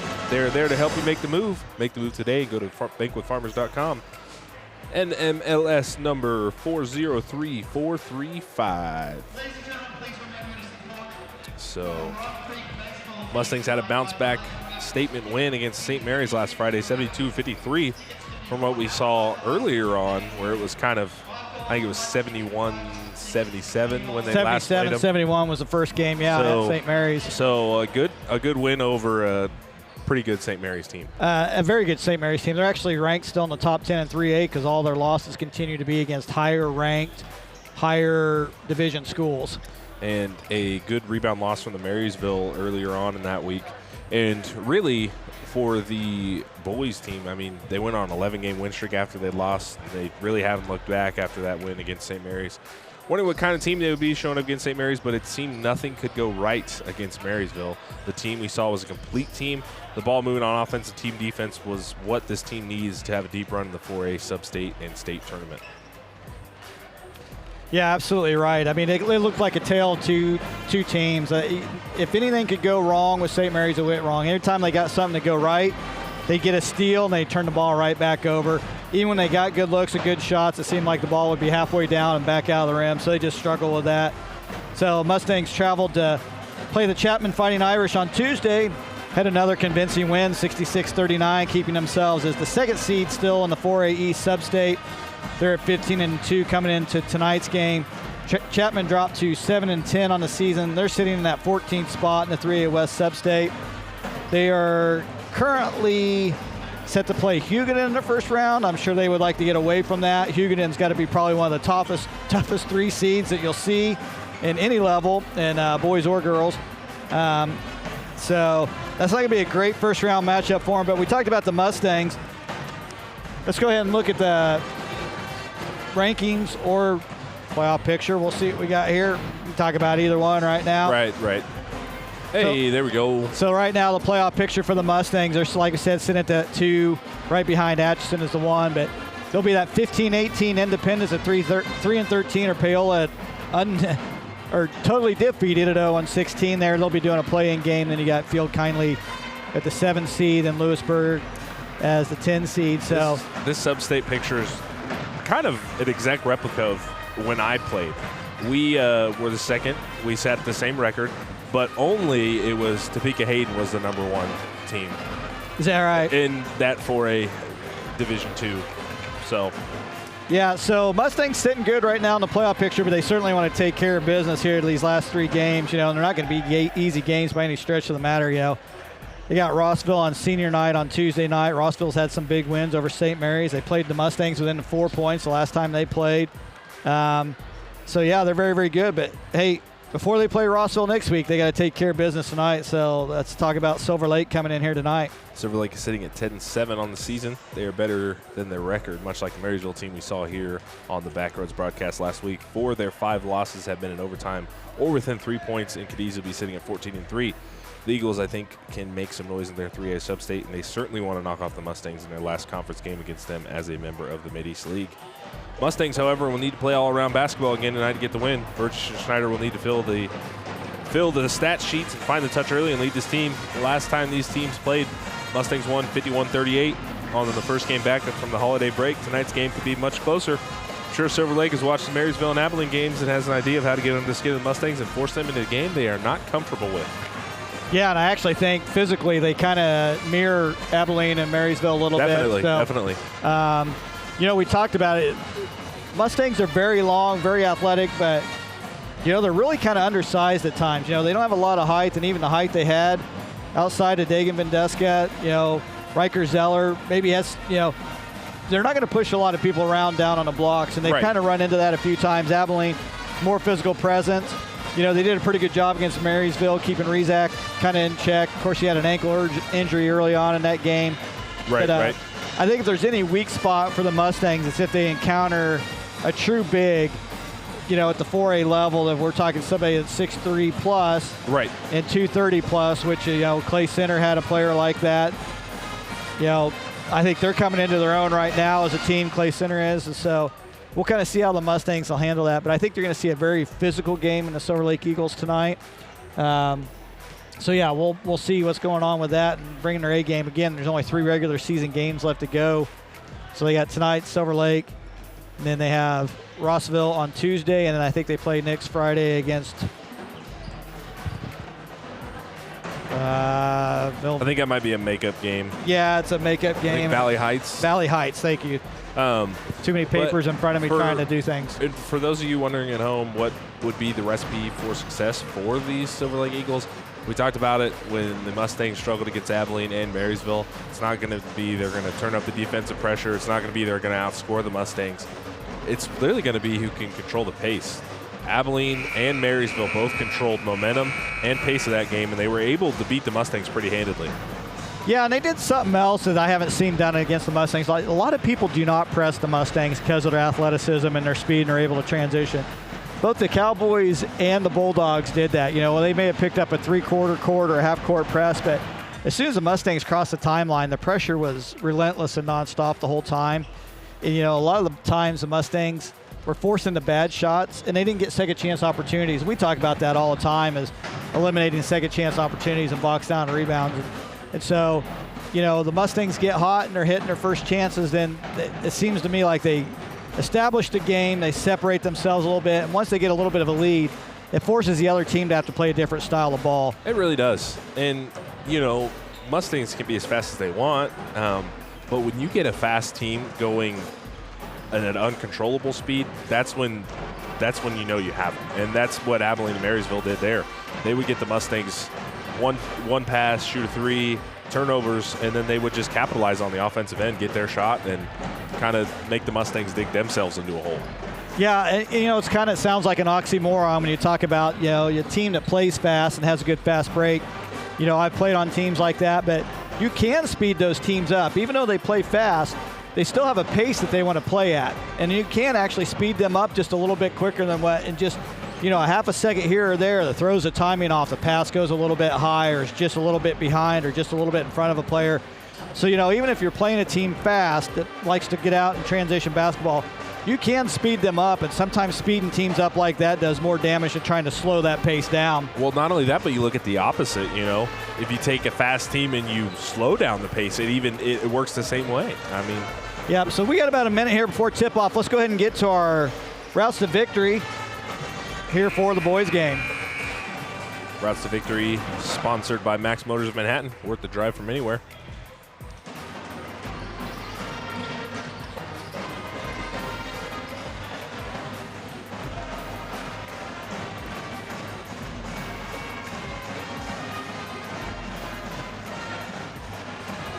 So for the Rock Creek Mustangs, don't look past these Eagles. We talked about trap games in the past. Marysville was one. Want to keep that offensive rolling. They've been going good the last couple games. They want to keep finding it, find the hot hand, keep going. Play fast. We talked about it, but play under control. Don't get sped up.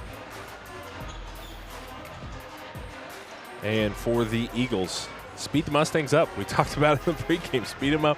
Make them make mistakes. Play pressure defense. Really get up into the grill of the Mustangs. Not that they have some sort of structured offense, but it makes it that much harder to get into one. And play physical. Own the boards. Hustle for rebounds. Loose balls. We'll see what they draw up here. So we'll take a short intermission for the national anthem. We'll be right back after this.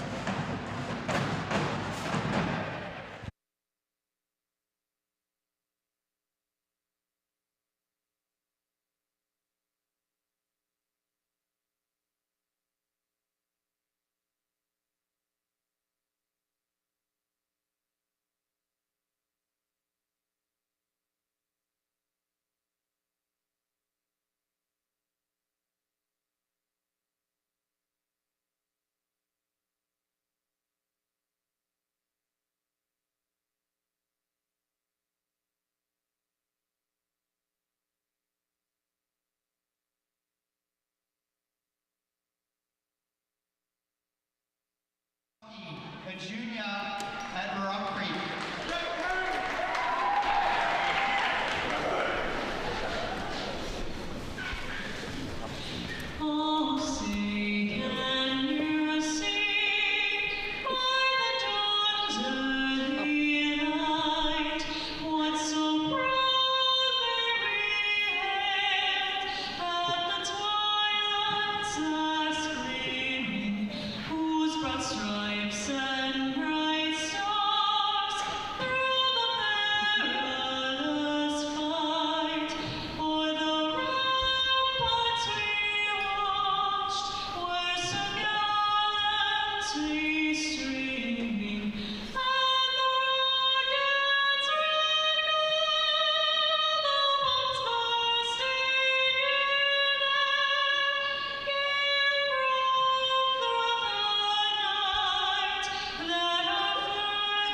Paige Lewandowski there with another great rendition of the national anthem.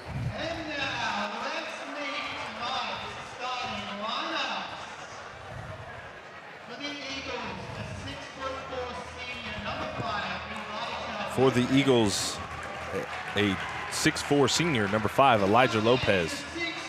For the Mustangs, a 6' senior, number 0, Trevor Christensen.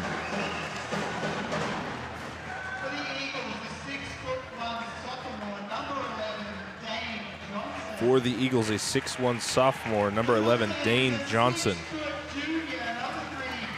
For the Mustangs, a 6' junior, number 3, Coley Burgess. For the Eagles, a 5'10" junior, J.P. Whitehead. For the Mustangs, a 6'3" senior, number 13, Dagan Vinduska.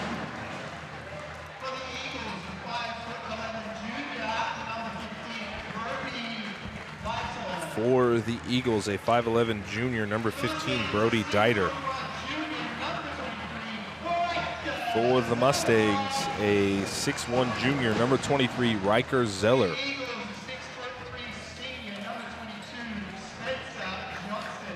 For the Eagles, a 6'3" senior, number 22, Spencer Johnson. And for the Mustangs, a 6'3" senior, number 24, Brady Schneider. Judd McCormick, Isaiah Dobbins here this evening. Head coaches for both teams, Justin Smith of the Mustangs, and for the Eagles, it'll be Kyle Porter, or excuse me, Shannon Kruger. Which I'm questioning whether that is the father of the Krugers that played on the girls' team, number 11 and number 12. Cabron and McKinley.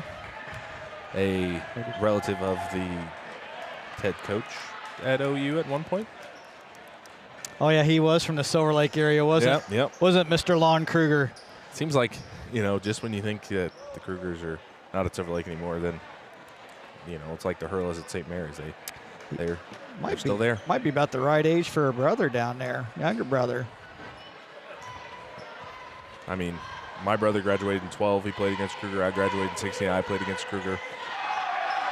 So, runs deep. Yeah. So here we go. All set for the boys matchup here this evening. And possession will go to the Mustangs.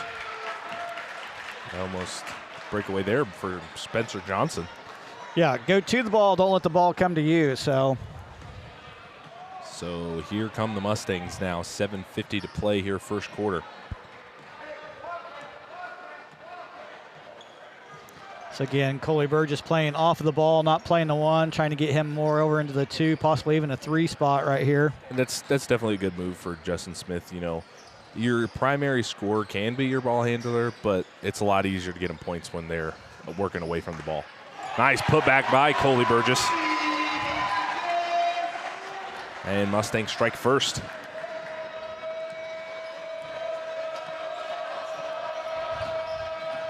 So that'll be J.P. Whitehead getting the offense set up for the Eagles. Passes over to Dane Johnson. Back out to Elijah Lopez. Fires 3, top of the key. Bottom.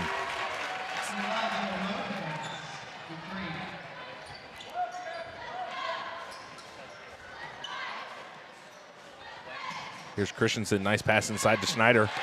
He gets the layup to go. Already 2 quick lead changes here this evening.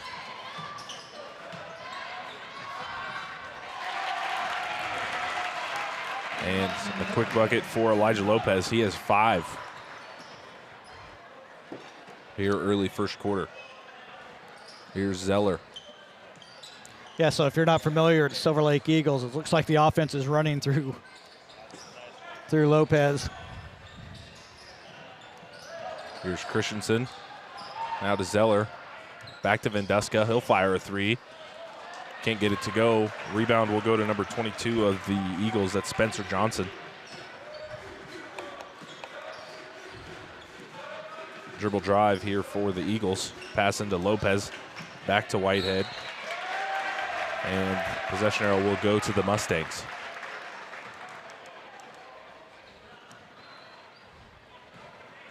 Six minutes to play here, first quarter.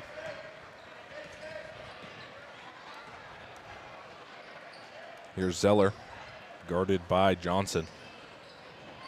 So it looks like a little expanded zone here for the Eagles defensively.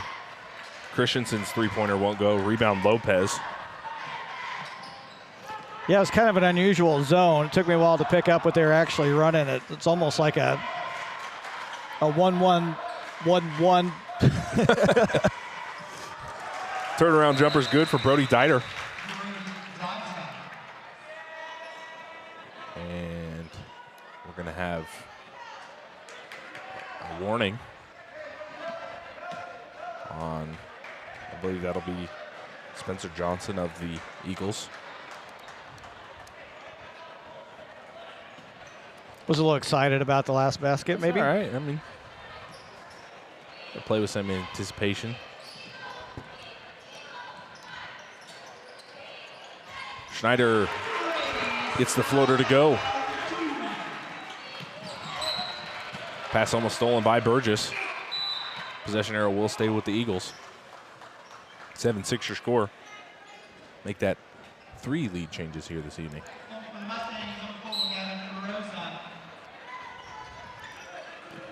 So J.P. Whitehead will get the offense set up for the Eagles.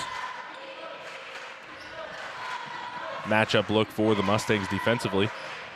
Here's Dieter guarded by Venduska. Now back to Whitehead. Johnson. Nice pass inside from Lopez. Back outside. Johnson will fire a 3. Long. Burgess rebound.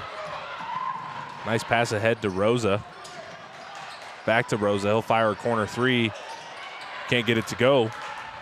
Rebound will go to Dane Johnson of the Eagles. Here's Johnson on the drive. Finds Whitehead, guarded by Burgess. Back to Johnson. Back to Whitehead. Matchup to watch tonight is going to be number 5 Lopez for the Eagles, number 24 Schneider with the Mustangs.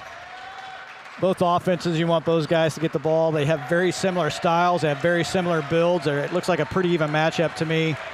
Nice pass inside to Johnson. Can't get the layup to go. Rebound controlled by Rosa. Ahead to Burgess. Burgess on the drive. Kicks it to Zeller, corner 3. Can't get it to go. Rebound kept alive by Venduska. 3:45 remaining here, first quarter. Here's Burgess on the drive, kicks it out to Zeller. He'll fire another 3. Can't get it to go. Rebound will go to J.P. Whitehead. And it'll be last touched by the Mustangs. Possession arrow will go to the Eagles. So checking in for the Eagles will be number 33 and number 10. That'll be Jared Johnson. And number 10, Tanner Martin. Number 1, Peter Martini, and number 33, David Wilkinson checking in for the Mustangs. That last bucket, good by Dieter. Nice floater in the lane. Largest lead of the game for the Eagles. Here's Martini now. Kicks it to Rosa in the corner. Rosa driving baseline. Floater, got it. Nice shot there by Gavin Rosa. Attacking the zone of the Eagles.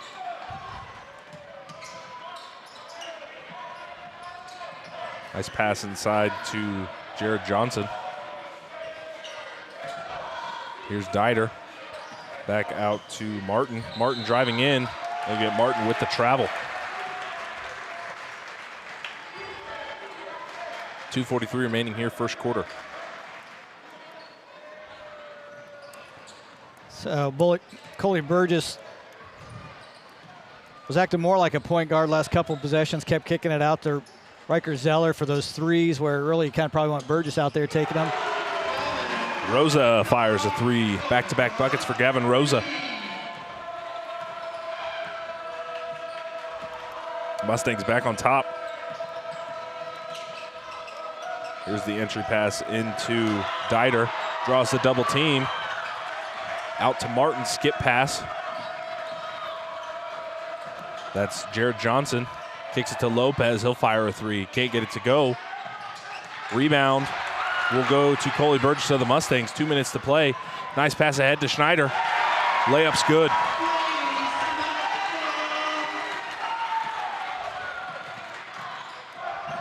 So it's the Eagles getting a little out of sync here offensively from the defensive pressure of the Mustangs. Here's Lopez guarded by Schneider. Drives to his left. And they're going to get Lopez with the travel. Yeah, I think they want to make sure that he gets a touch every time down the court, and they had a couple instances where he didn't really get those opportunities. So, and didn't look like a travel from up here, but I thought he held his pivot foot as well. But like I said, I didn't bring my binoculars, so I think sometimes it's you get caught up. They see the momentum of you going somewhere, even if you can get that foot stopped. It looks like you travel further than you should have, and I think sometimes it kind of coaxes a call out of the refs. Here's Martini on the drive. Nice pass to Rosa, corner three. Rosa can't get the three to go. Rebound will go to number 11 of the Eagles as Dane Johnson. He'll pass it into Brody Dieter. Now over to Johnson. Here's Martin in the corner. Turnaround jumper for Brody Dieter is good. 2-point lead for the Mustangs, 57 seconds remaining. Yeah, fast-paced first quarter. There's been really very few stoppages, really no timeouts taken. Rosa can't get a three-pointer to go. Rosa 1 of 4 from deep here early. Skip pass over to Johnson. Nice pass inside. Dieter floater. Got it. We are all tied at 13.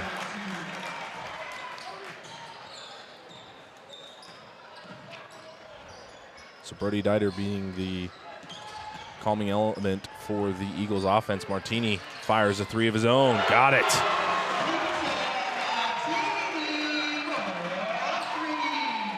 Just when you think the three-point well is drying up for the Mustangs, Peter Martini from deep. Quick substitution for both teams here. That'll be number 12, J.P. Whitehead, number 22, Spencer Johnson for the Eagles, and number 0, Trevor Christensen of the Mustangs. 10.3 seconds remaining, three-point lead for the Mustangs, 16-13.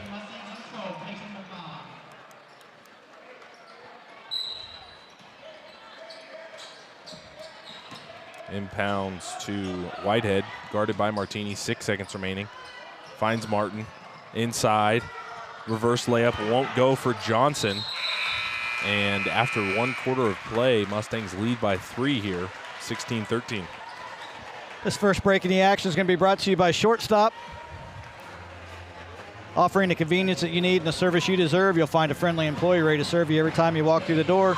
Shortstop always has daily food and drink specials, the highest quality fuel at each of their 17 locations throughout Kansas, including Clay Center, Wamego, Manhattan, and Westmoreland.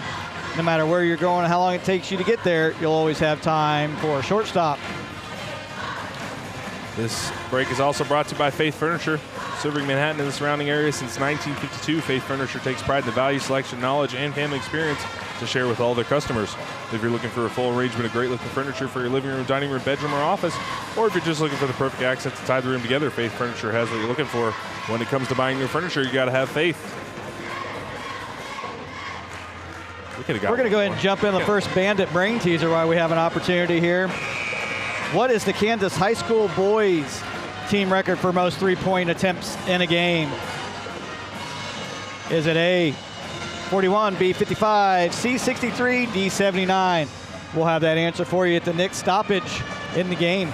And again, a lot of attempts, so either a, great shooting night or like North Pole ice cold shooting night. I mean, so here we go. Second quarter action. J.P. Whitehead gets the offense set up for the Eagles. And that's a three-pointer for Jared Johnson, won't go. Rebound Johnson. And last touch by the Eagles.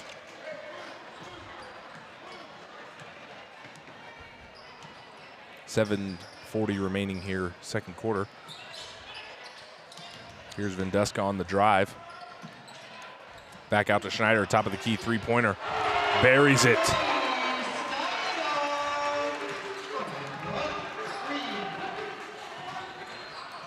$7:25 remaining here. Mustangs' biggest lead of the game here at 6.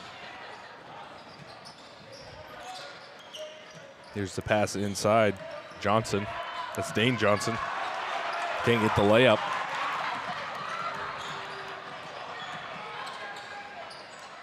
Here's Zeller. Now to Christensen. Christensen on the drive. Nice spin move. And he'll be fouled and head to the line for 2.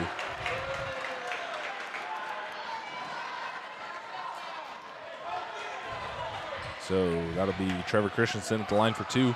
That last foul going on number 33, Jared Johnson of the Eagles. His first. And from 80 feet away, I thought that looked like a pretty good block, but we don't have the angle. We'll give him the benefit of the doubt.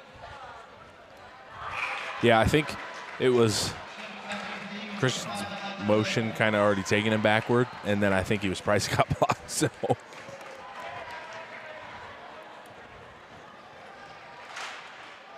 When in doubt, fall to the floor. Usually, I'd say 60% chance they'll call foul. That's when the referees go, oh, the hands were good. The hands were good. Got him with the body. You got him with the body. That's right. And they're going to get Burgess with the foul. Entry pass into Dane Johnson.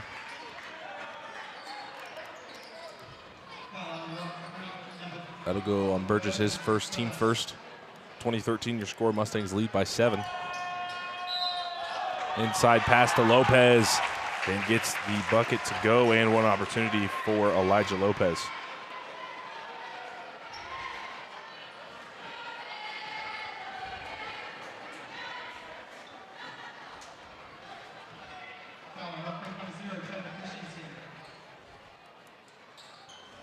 Lopez can't convert the free throw.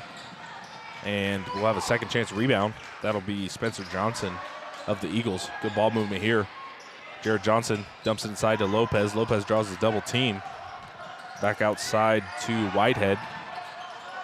Nice pass inside. And Dane Johnson will be fouled this time. He'll head to the line for 2. So Mustangs led by 7 beginning of this quarter. But with the offensive rebounding of the Eagles, they could kind of right those wrongs, flip that script. First free throw for Johnson's good. Yeah, and it amazes me. They're going into already really, really congested lanes, so they're getting these fouls and getting these shot opportunities with 3 or 4 guys right in their face. Second free throw is good for Johnson.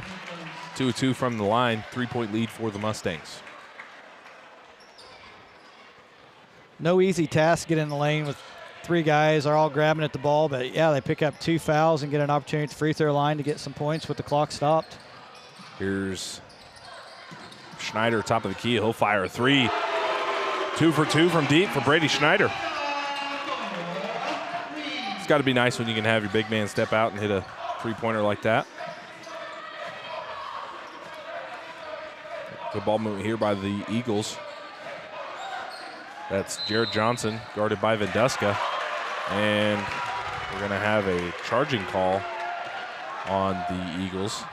Yeah, I don't think he was aware of it. I think he was trying to position himself, and it looked like his elbow kind of came up into maybe the upper chest, even possibly close to the head on Riker Zeller. So I don't think he realized that that's where he was. I think he was just trying to position himself on the body, and his arms were a little bit up more than he thought. There was a lot of back and forth between them.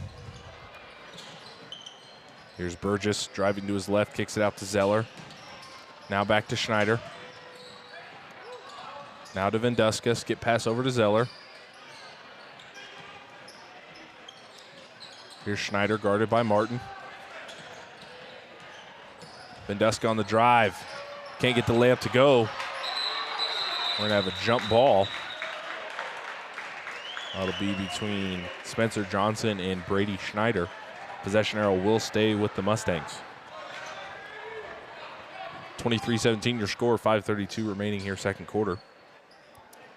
Good job by both teams right there, not trying to throw the ball down or trying to throw the player down. The whistle blew. They both kind of held each other up. So always good to see sportsmanship out of both teams, especially in, closely guarded contests and maybe amongst animosity amongst teams sometimes.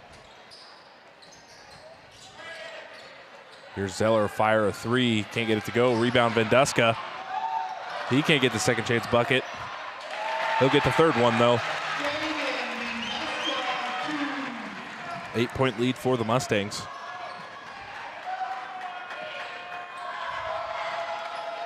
Here's Martin on the drive, throws up the floater, can't get it to go, gets his own miss.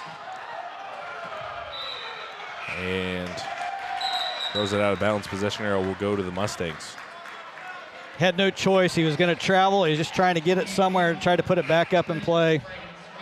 Spencer Johnson checking back in for the Eagles. As is number 15, Brody Dieter. Gavin Rosa in for the Mustangs. Here's Schneider on the drive, now to Venduska. Venduska drives in, can't convert. Rebound, Martin. Inside to 34. That's Braden Strasbo. Here's the drive. Dieter can't get the floater to go. Rebound, Schneider. Ahead to Burgess. 3-on-3 break for the Mustangs. Now let's get past to Zeller. Back to Schneider. Now Burgess. Pull-up jumper. Can't get it to go. Rebound, Spencer Johnson.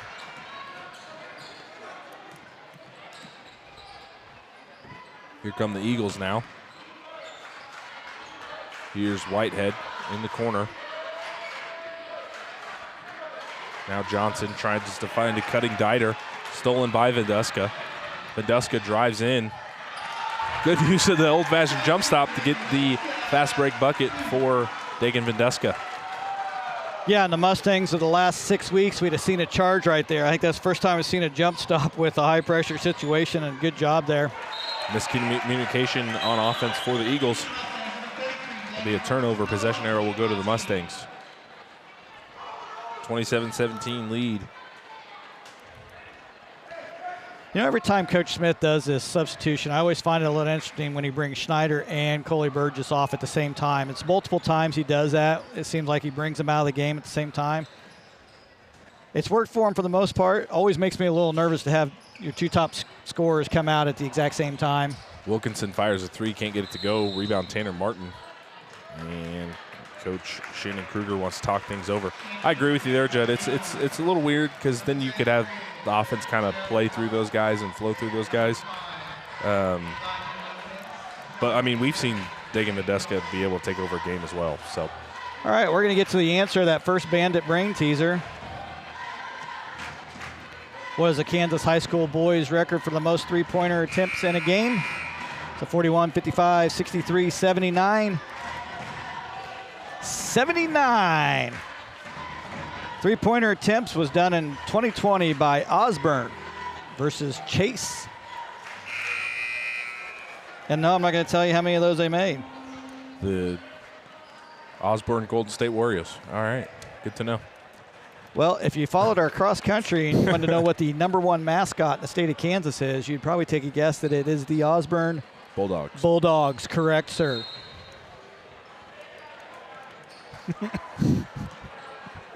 There was a lot of repeats in cross country. Yeah, a lot of Bulldog mascots in the state. A lot of Eagles, a lot of Indians, a lot of Wildcats. I was just getting ready to say that. There's good ball movement here by the Eagles. Almost a 1-3-1 look for the Mustangs here defensively. 2 minutes, 34 seconds left to go here in the first half.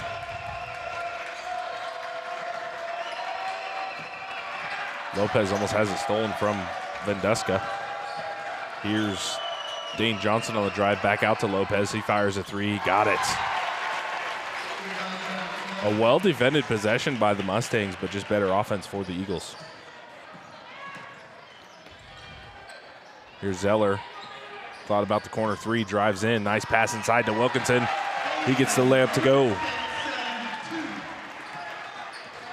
2 minutes remaining here. Mustangs lead by 9. We're going to have a travel on the Eagles.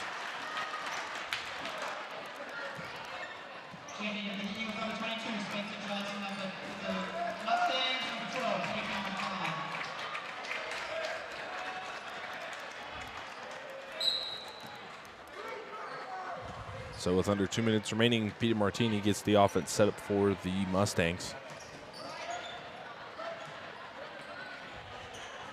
4-out, 1-in look for the Mustangs. Here's Schneider, back to Rosa. Rosa on the drive, kicks it to Martini, corner three. Can't get it to go. McCarn keeps it alive, tips it to Wilkinson. Wilkinson goes up, can't convert, but it'll head to the line for 2. Wilkinson with the lime green shoes adds +3 to speed. +3 speed, I like that. Probably at least a +1 for health, too. Yeah. First free throw for Wilkinson rattles home. Checking in for the Eagles, number 12, J.P. Whitehead. You only recognize the health benefits of good shoes when you reach a certain age. Right. I don't know, man. I've seen a lot of Sketcher Shake Up commercials, and that's what they're called, right? Shake Ups. That's a good question. One of the two, but I always saw the commercial and I thought I'd rock a pair of those. They look really comfortable. That three-pointer by Whitehead won't go. Minute 20 remaining. 10-point lead for the Mustangs.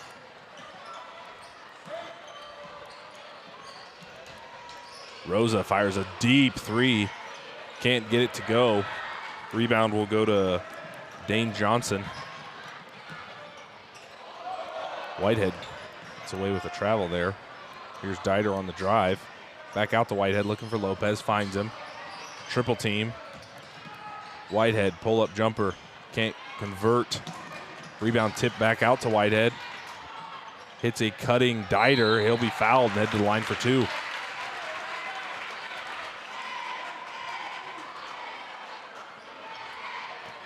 Foul's going to be on number 33, David Wilkinson. That's his first foul. Mustangs' 4th foul of the quarter, but it is a shooting foul, 2 free throws. First free throw for Dieter is good. Mustangs lead by 9. Coley Burgess checks back in for the Mustangs.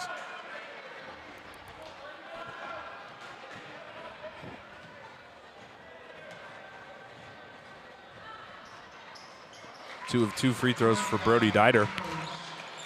7-point lead for the Mustangs. 45 seconds remaining. This will be one-shot territory for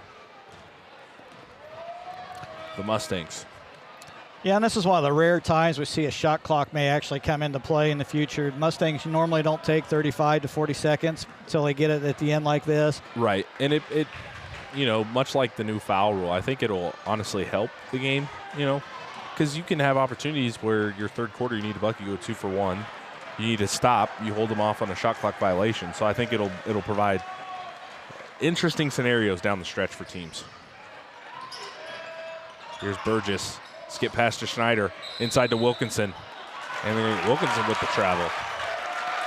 It's 2.7 remaining here for the Eagles. Definitely can get a shot off here.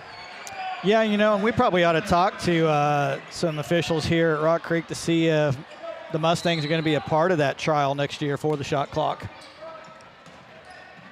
Half-court heave for Dieter. Won't go. And after 2 quarters of play, Mustangs lead by 8. So largest lead of the game for the Mustangs at 10, Silver Lake at 3, 1 tie, and 4 lead changes that half. Yeah, and before we get to our halftime break, let's bring that in by Backroads Broadcasting.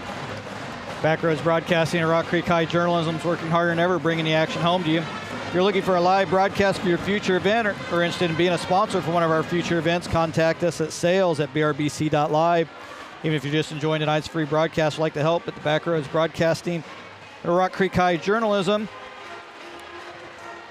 You can always donate through Cash App at $BRBCL or Venmo at BRBCL. We are currently looking for sponsors for our spring season. We will be broadcasting Rock Creek Mustang softball games this spring. We'll also bring in another timeout by Little Apple Quality Homes. Little Apple Quality Homes is your source for manufactured module and mobile homes. Little Apple Quality Homes is a leader in manufactured homes in Kansas, locally owned and operated in Manhattan. With a combined 54 years in the business, they are dedicated professionals that are ready to assist you with a new home. Little Apple Quality Homes carries Skyline, Schulten, Clayton Homes, and some of the best builds and most respected names in the industry. Visit Little Apple Quality Homes today at littleapplequalityhomes.com. So we will have another halftime show coming up for you folks here. It'll be the dance team of the Mustangs, but due to copyrighted music, we'll play some of our non-copyrighted music here on the Backroads broadcast. We'll be right back.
Welcome back to Backroad Broadcasting's presentation of high school basketball. Isaiah Dobbins, Judd McCormick. The halftime of the boys matchup, if you're just joining us, Mustangs lead by 8. But before we get into more action here, we'll recap some of the first half stats for you guys. Yeah, let's see what our production team has for us. Look at that. Mustangs. Look at that. Mustangs leading scorer. We need an applause sound button right here. Just give him a round of applause. Brady Schneider leading the way for the Mustangs with 12 points. I'm going to assume that's number 4, Gavin Rosa, with 5 points. Number 13, Dagan Vendeska with 4 points. There for the Mustangs, your 3 leading scorers. And for the Silver Lake Eagles, we'll get to them. But, you know, we saw it was going to be a matchup, Schneider and Lopez back and forth. They left Schneider open for several three-pointers there in that first half. And I believe also left Lopez as well. Yeah, so Schneider with those 12 points. 2 of those, he's 2 for 2 from the three-point line. So he found the hot hand. They should have been looking for him from the third one. Like you said, you go 2 for 2, you need to find the third one. Mustangs overall haven't shot great from the three-point line. They're 4 for 14 for 29%, but Schneider's 2 for 2. Some other people struggled a little bit. And as far as just total team play, Mustangs led by as many as 10, Eagles by 3, 4 lead changes and 1 tie. And really, I mean, it's kind of shades to the Abilene and Marysville game. It's, you know, Mustangs were battling back and they would get to a 2-3-point lead, but Marysville and Abilene were able to weather that storm and eventually come out on top. So we'll see what the Silver Lake Eagles have in store for the Mustangs here coming out of halftime, but it'll be a closely contested contest nonetheless. Yeah, and we talked about it coming in. It's like, don't look at the record and assume anything. So Silver Lake has some good players, and we're talking about it right here. So for the Eagles, leading scorers will be Elijah Lopez with 10, Brody Dieter with 8, and Dane Johnson with 2. So they're getting their players involved as well. But really, I think the key for the Eagles for me was their second chance points, in the way Brody Dieter was just kind of having his way with the Mustangs defense. He was carving the lane. Now, wasn't converting on most of the shots, but, I mean, he was getting good looks at the basket. Well, and a lot of his were coming off the rebound as well, so he was getting a lot of second chance opportunities. So we talk about what the Mustangs going to do when their size down there. They're not outsized by the Eagles, but a lot of times they're getting outworked in that paint. You know, they're going down in there, and we talked about there's 4 or 5 guys right in that area, and it seemed like the Eagles were coming out with the ball more often than not and getting those second chance opportunities. And I think at least half of Dieter's points came on those second chance opportunities. Right. You know, in Lopez, clearly they want to kind of run the offense through him. Maybe not all the way through him, but you want to at least see him touch the ball once or twice up and down the court if you can, because he's proven that he can shoot from the inside outside, much like the Mustangs 24, Brady Schneider. I think watching these guys play, and if you're watching at home, you just see how closely matched I think they really are. I mean, their athleticism, their size, their style of play, really they're 2 peas in a pod as far as I'm concerned. So seeing them matched up together has been really entertaining, really fun to watch, but you can't fall asleep in the lane. Silver Lake right now they're doing everything they can to get, you know, what we call the scrappy points. Yes. So they're scrapping hard and they're trying to get after every loose ball they can. And unofficially, I would say that they're kind of controlling offensive rebounds. I'm not sure the total rebound total, but just from the eye test strictly of the first half, the Eagles kind of controlling that realm. But as far offensively, Eagles haven't played bad. I think they've gotten a little complacent at times on offense. They're looking for that perfect shot. And the Mustangs, they're going to play pressure defense no matter what. They're in man zone. So I would like to see the Eagles try to exploit some of those matchups and really attack the zone. I mean, there's a lot of times we've seen it in the girls' games in the past, the boys' games in the past. The best way to defeat a zone is, 1, you can shoot it. 2, finding open gaps and attacking those gaps. Well, and then speaking of attacking, I think that's why the Eagles were so successful in the first quarter. We kept seeing them run through double cuts through the lane, you know, and they were finding guys. There were times there in that second quarter where we'd look down and they were kind of all spread out. Nobody was really moving a whole lot. It looked like they were a little confused on what they were going to run. We see that happen a lot with the Mustangs. Sometimes we question whether they actually have set plays or if they're just kind of playing pickup basketball, trying to find the open guy.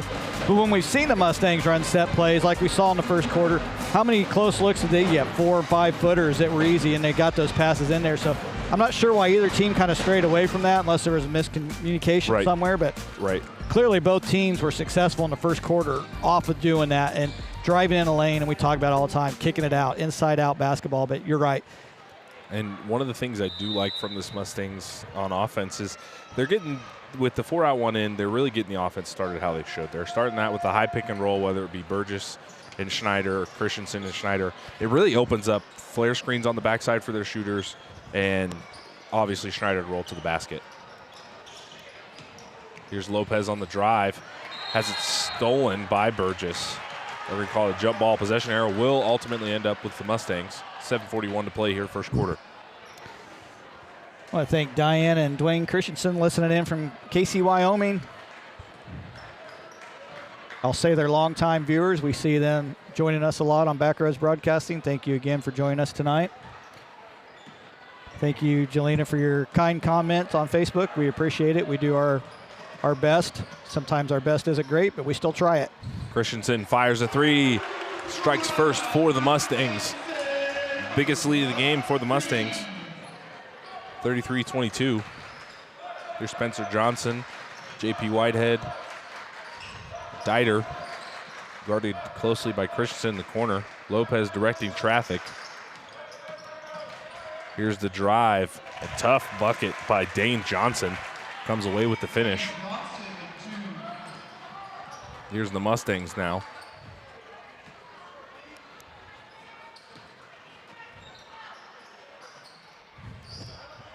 One-3-1-esque zone for the Eagles. Here's Christensen in the corner. Back out to Zeller. He'll fire a three. Can't get it to go. Rebound will go to number 11, Dane Johnson. Yeah, tough night behind the arc right now for Zeller. Yet to find his range out there. Nice entry pass. Johnson falling away. Gets it to go. 7-point lead now for the Mustangs. 4-0 run for the Eagles. Here's Zeller. Entry pass in to Schneider. Back out to Zeller. Now over to Burgess. Christensen looking for Venduska. This is one of the moments where we talk about, are they running an actual set offense or not? It looks like finally Coach Smith's seen enough, and he called it an audible, so to speak. And Eagles come away with the steal. That'll be Dane Johnson. Kicks it over to Dieter. That'd make it a 6-0 run now for the Eagles. Yeah, I think if you're the Mustangs, you got to get a basket right here. If you don't get a basket and the Eagles come down and capitalize on that, I think you got to take a time out of the Mustangs. Yeah, Eagles controlling tempo here, and this is a danger zone for the Mustangs here, especially with only a 5-point lead now. Yeah, not much movement right now for the Mustangs, making it real easy to play defense if you're Silver Lake. They're in that 2-3, appears to be a 2-3 zone, but then every once in a while they break out and match up a little bit, man-to-man out there on Burgess. Here's Burgess on the drive. Kicks it out to Zeller. Last touch by the Eagles. And that backside is really open. I mean, I don't know if the Mustangs have like a, LeBron that they can throw it up to, obviously, and come away with a dunk. But, I mean, a cut on the backside, that'll draw those other two guys, and then it's as simple as bounce pass across the lane. You'll have Schneider or Venduska there for the easy two. If not even doing a cut on the backside, at least make the motion that you're going to get the player thinking you're going in. If you get a good hard cut in and come back out, then you got a nice shot right from the elbow as well. So here's Rosa. He'll fire a three. Can't get it to go. Rosa had those quick 5 points in the first quarter. It's kind of froze up here. Yeah, I've always say it's kind of hard. You don't even get in the flow of the game. You just check in, you touch the ball the very first time, you shoot a 25 or 22-footer. Who else? Brody Dieter. Pull-up jumper gets the friendly roll. 3-point lead now for the Mustangs. 8-0 run for the Eagles. Nice backdoor pass to Rosa, but he'll step out of bounds. Possession arrow will go to the Eagles. I think with a possible 10-11-0 run for the Eagles coming up, if I'm Coach Smith, I'm calling a timeout. Yep, cue the timeout in 20 seconds. He's probably got it loaded, ready to fire. Yep. But, I mean, not not that, lead changes are going to happen in basketball, but it's just the Mustangs are kind of looking lackadaisical on both ends. They're not really getting back in transition, and there's a sort of, what we said it before, complacency on the offensive end. Peter Martini and David Wilkinson checking in for the Mustangs. 3:40 to play here, third quarter. Nice entry pass into Lopez. Lopez going to work on Wilkinson. Kicks it back out to Whitehead. Lopez gets it back. Going to work on Wilkinson again. Floater, got it. And looking down to the sideline, 1-point lead now for the Mustangs. An 11-0 run now for the Eagles. Or excuse me, 10-0 run. Wilkinson can't get the bucket to go. That'll be Johnson comes away with the rebound. Here's Spencer Johnson on the drive. Here's Dieter. Dane Johnson spin move in the lane. Gets the layup to go. It is now a 12-0 run for the Eagles. They are up top by 1. Yeah, really sluggish, horrible start for the Mustangs here to start the second half. That's going to take us into our first timeout. Looks like that's going to be a 30-second or a full timeout. That timeout's going to start out being brought to you by Shortstop. Offering the convenience you need and the service you deserve. You'll find a friendly employee ready to serve you every time you walk through the door. Shortstop always has daily and food and drink specials with the highest quality fuel at each of their 17 locations throughout Kansas, including Clay Center, Wamego, Manhattan, and Westmoreland. No matter where you're going or how long it takes you to get there, you'll always have time for a short stop. Second half of this timeout is going to be brought to you by Faith Furniture, serving Manhattan and the surrounding area since 1952. Faith Furniture takes pride in the value, selection, knowledge, and the family experience to share with all of their customers. If you're looking for a full arrangement of great-looking furniture for your living room, dining room, bedroom, or office, or you're just looking for that perfect accent that ties the room together, Faith Furniture has what you're looking for. When it comes to buying new furniture, you've got to have faith. And for Coach Smith and the Mustangs, I believe that timeout should have came 4 points ago. I mean, the Mustangs had that score from, I believe it was Van Dusker or Schneider, I'm not for sure, to start off the third quarter. And then the Eagles really haven't looked back, going on a 12-0 run.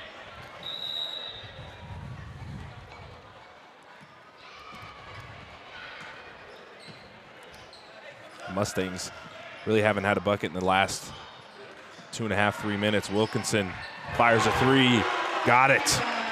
Mustangs back on top. Yeah, it was desperately needed for the Mustangs to get kind of momentum going back their way just a little bit.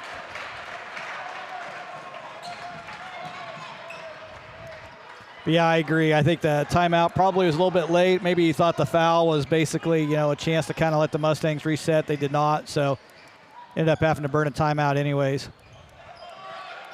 Good ball movement here by the Mustangs. Here's Wilkinson back to Martini, to Schneider. And in those possessions, Mustangs were kind of bunched up too. Wasn't a whole lot of spacing. Burgess fires a three. Can't get it to go. Nice rebound inside by Dane Johnson. Here's a pass ahead to Spencer Johnson. Now to J.P. Whitehead. Back to Spencer Johnson, looking inside for Lopez. Gets it to him. Going to work on Schneider. Spins back baseline. Spencer Johnson goes up with it and one. Bucket is good. All tied up at 36. Awaiting the and one free throw for Spencer Johnson. Yeah, and Coley Burgess picking up his third foul, so that's a big deal right there with a minute 43 left to go here in the third quarter. Jared Johnson and Tanner Martin check back in for the Eagles. And you have Burgess and Schneider both taking a seat at the same time again. Have a officials timeout.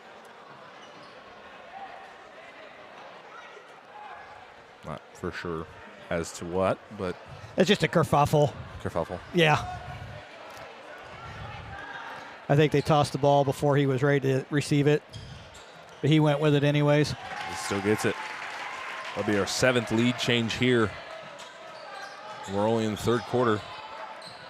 Eagles back on top by 1. Here's Wilkinson guarded by Martin.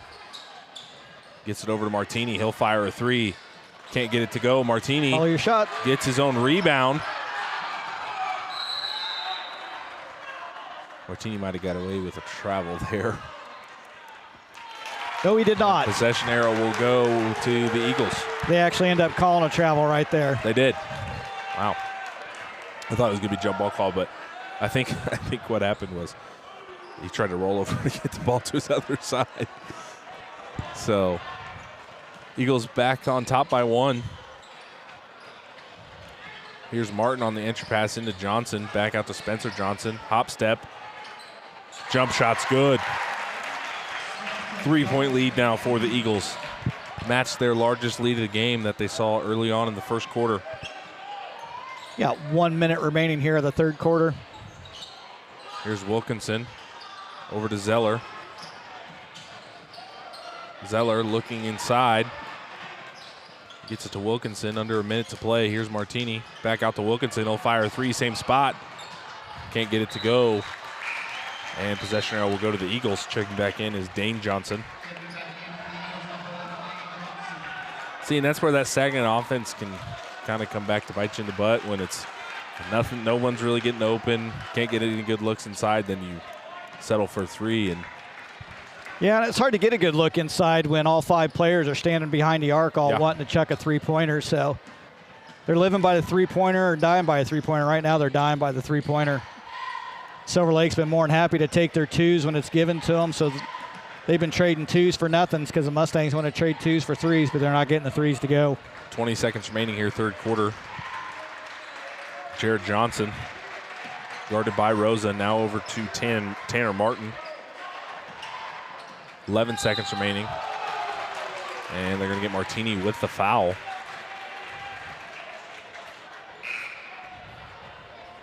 Peyton McCarn and Trevor Christensen checking in for the Mustangs.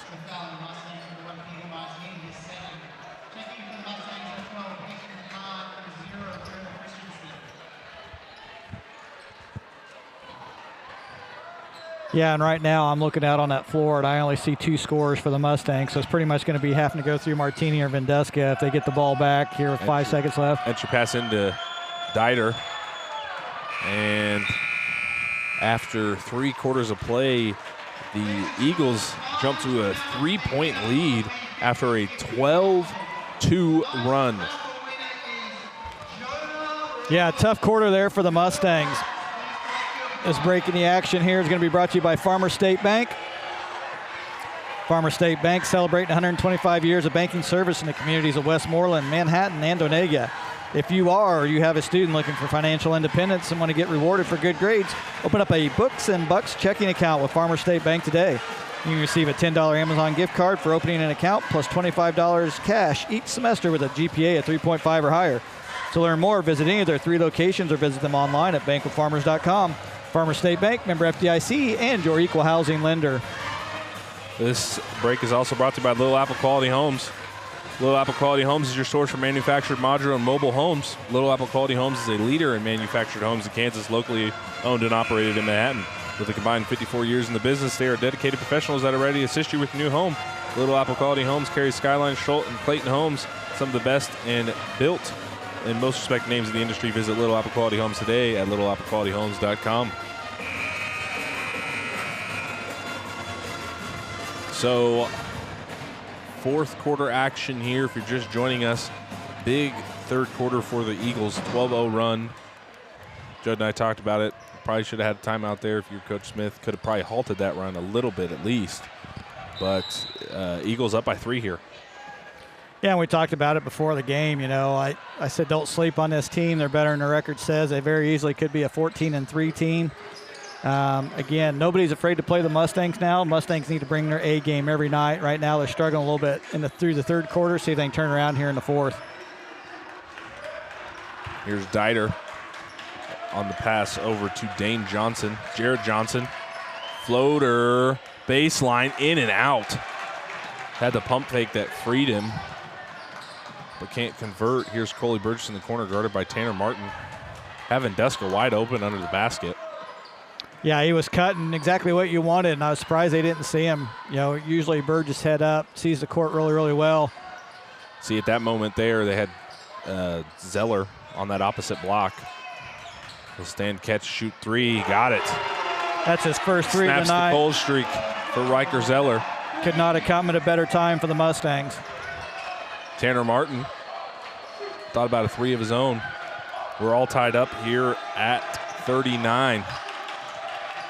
Here's the drive. Dane Johnson spinning around, goes right at Venduska, has it taken away. Burgess loses it. Bodies are on the floor.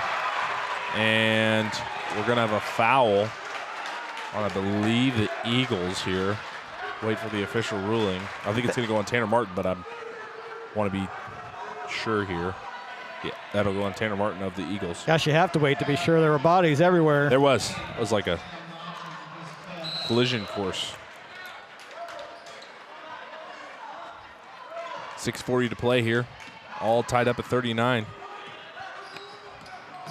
Here's Zeller. Now Burgess gets the offense set up for the Mustangs. Here's Christensen.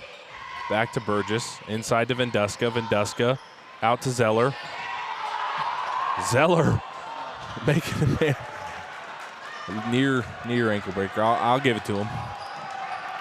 Yeah, it looks like the Eagles are going into a diamond and one on Burgess. Interesting. So they got Tanner Martin over there basically face guarding Burgess everywhere he goes. Venduska driving down the lane, can't get the layup to go. Jared Johnson rebound ahead to Elijah Lopez.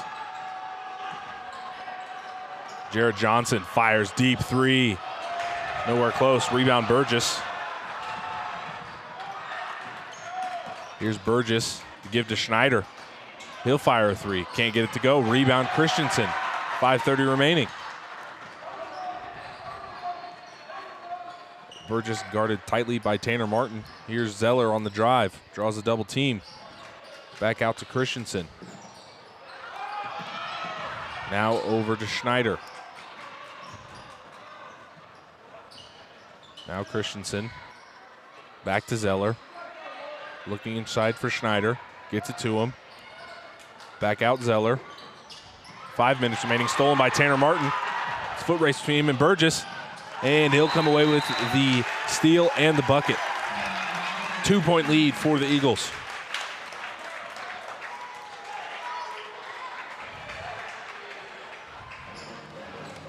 This timeout is going to be brought to you by Liming Productions. Based out of St. George, Kansas, Liming Productions is your source for 5-star wedding videography, event videography, corporate events, and small business commercials. Let Liming Productions capture all of your special moments.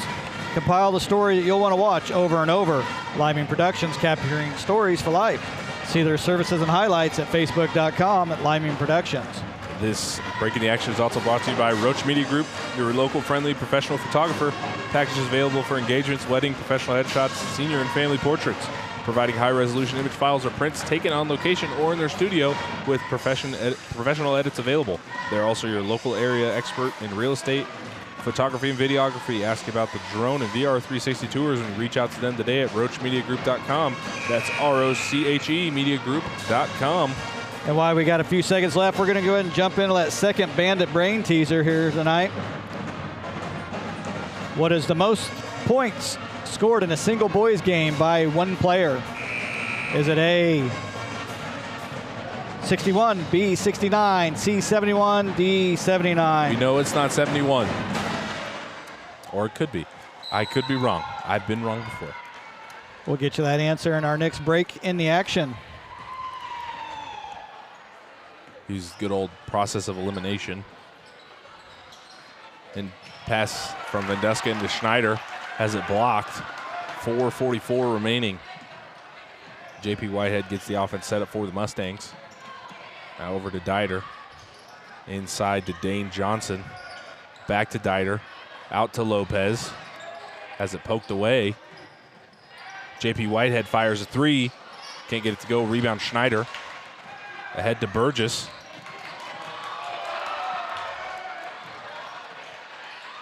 Good use of keeping his dribble alive from Burgess. And they're going to get number 11, Dane Johnson, with the foul. Gavin Rosa checking back in for the Mustangs. That'll be Johnson's second foul. Be the team's second foul of the fourth quarter. Be something to watch down the stretch.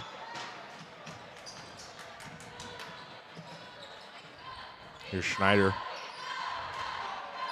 Back to Rosa, over to Burgess. Tries to get inside to Venduska, has it stolen away by Dane Johnson.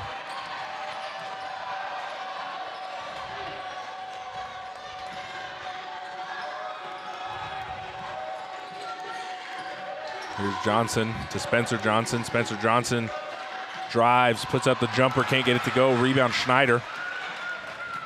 Ahead to Burgess, ahead to Zeller. Corner, thought about the three-pointer, get it back to Burgess. Back to Zeller. Over to Rosa. Now to Schneider. Good ball movement here by the Mustangs.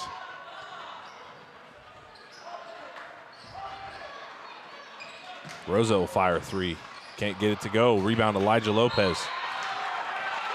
And we're going to have a hold on Venduska. That'll be Mustangs' first foul of the half. Peter Martini checks in. That'll be Venduska's second foul. And Mustang fans upset with the call. But, I mean, really, from a basketball perspective, we went a minute and a half just passing around the arc and shot up a three. So, yeah, I mean, they had good ball movement, but they didn't have good player movement. So the Eagles didn't have to move either. They could stay in the same spot. So Venduska steals it away from Lopez. We're going to have a kick ball on the Eagles. Mustangs will take possession.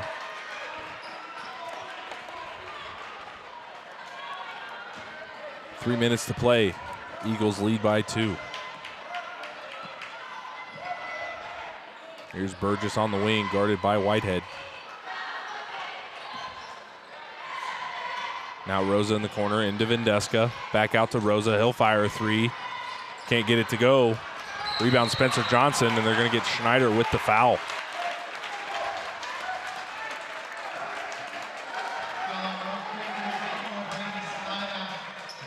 So, three-point woes continue for the Mustangs. Rosa hit one in the first half. Nice. Lopez looks like he was going up for the slamma-jamma. He'll be fouled by Schneider. yeah, and if the Mustangs just would have worked the ball around and got shots in the paint, they'd be up by 4 instead of still down by 2. But they're getting a little greedy there, wanting to take the lead on a single shot and really not getting good looks. And, you know, honestly, their three-point shooting game has not been fantastic tonight. It'll be Schneider's second foul, team third. So almost time for free throws here. Teams both halfway there. Yeah, there's only 2 minutes and 38 seconds left to go. Empty trip of the line for Lopez. Can't convert. Those are 2 big free throws there. 2 minutes, 30 seconds remaining. Here's Venduska on the drive. Kicks it out to Schneider. Back to Rosa. Rosa fires a three. Can't get it to go. Eagles come away with it. They have numbers. Pass over to Dieter. Gets the layup to go. 4-point lead for the Eagles. Yeah, Mustangs keep passing up the 10-footer for the 23-footer. Now they're down by 4 instead of up by 4. So eventually you're going to have to start getting it down in there. Schneider can't come away with the layup. Rebound will go to Dane Johnson. 1:50 to play. And really, the Eagles are 2 buckets away from walking away with this one. They really are, and actually what they could do is they can play, you know, Harlem Globetrotter out here right by the timeline for the next minute if they wanted to, and it's going to make it even more hard-pressed. We're going to have a timeout on the floor. That full timeout. Let's go ahead and get you the answer to the Bandit Brain Teaser here. Is this before? Is this another player that I would know? Most points scored in a single boys game by one player is at A61, B69, C71, D79, B69. I don't think you're going to know this player. 69 points scored in 1966 by Nortonville's Larry Hobbs. No relation to Roy Hobbs, the natural. Like Calvin and Hobbes, the Fast and Furious movie? Did you say Calvin and Hobbes, the Fast and Furious movie? Hobbs and Shaw, sorry. I was going to say Calvin and Hobbes, the Sunday comic Yeah, the strip? Sunday comic, yeah. You know. We got a little bit of timeout left here. Let's go with Backroads Broadcasting. You missed that where he gets a Supra and Yeah. Gets a stuffed tiger and they go for the border. Backroads Broadcasting and Rock Creek High Journalism, working harder than ever, bringing the action home to you. If you're looking for a live broadcast or future event or interested in being a sponsor for our future events, such as girls softball coming this fall or this spring, contact sales at brbc.live.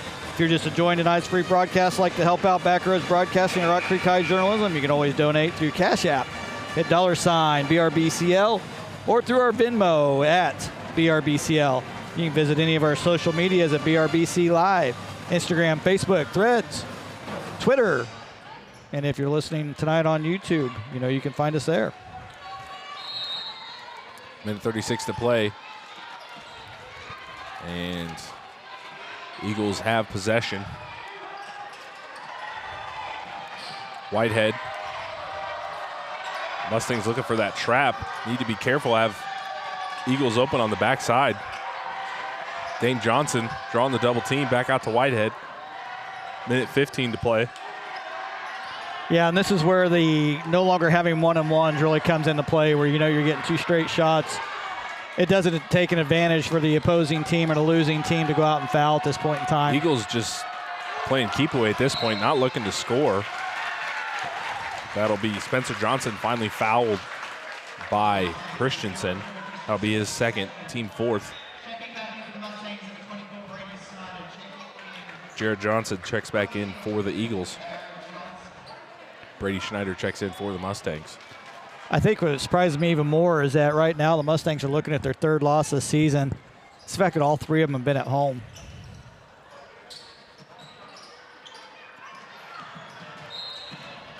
They get Zeller with the foul. And two free throws coming up for number 11, Dane Johnson.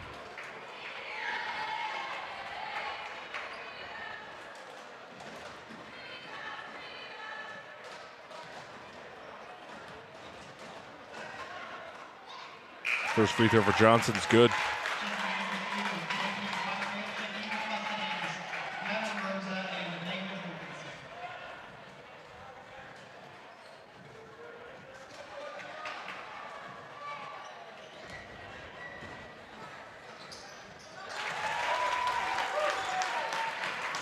Back-to-back free throws are good for Johnson. Biggest lead of the game for the Eagles. Here's Schneider to Rosa. Back to Burgess. Burgess drives in, pull-up jumper. Can't get it to go. Rebound Spencer Johnson, 45 seconds remaining. Pass ahead to Lopez. And he'll dunk it for the exclamation point. Up by 8 now.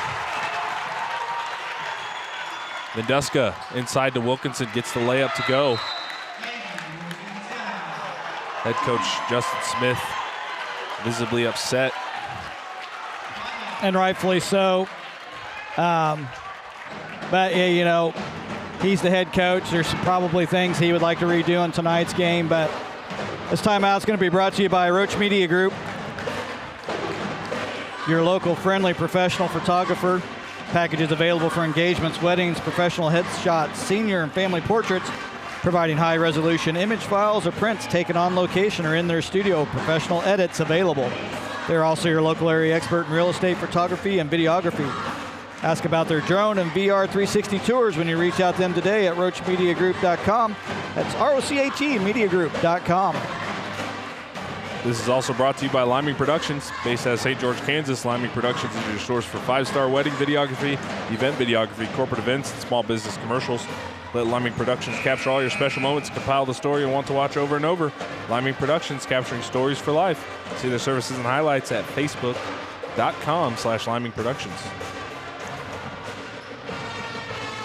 So, Coach Smith upset with the... Did he hang on the rim, or? I don't know. If I was the coach, I'd probably been more upset by the fact that his team wasn't back on defense. I don't think he necessarily hung on the rim the way he went up. His feet kind of swung out from under him. I don't think there was anything wrong with it. It was for safety reasons, so I don't think that was the issue. But I'd have been more upset the fact that the Mustangs were so badly beaten and transitioned back, knowing that they're down and they have to get the pressure and try to get that ball back. That's probably what I'm going to assume was the primary reason for him being upset on that. But so that foul will go on number 12 of the Mustangs. That'll be Peyton McCarn, his first, team 5th.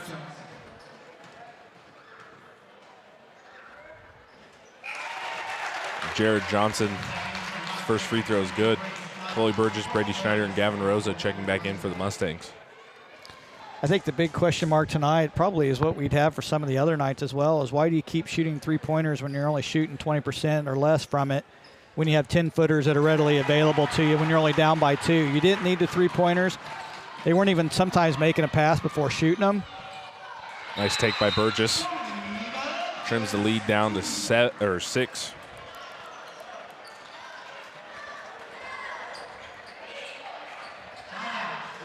I agree with you there, Judd. And it's not that the 3 point's a bad shot, it's just when it's forced. Yep, absolutely. This break in the action is going to be brought to you by Little Apple Quality Home Sales. Little Apple Quality Homes is your source for manufactured, modular, and mobile homes. Little Apple Quality Homes is a leader in manufactured homes in Kansas, locally owned and operated here in Manhattan. With a combined 54 years in the business, they are dedicated professionals that are ready to assist you with your new home. Little Apple Quality Homes carries Skyline, Schultz, and Clayton Homes, some of the best built and most respected names in the industry.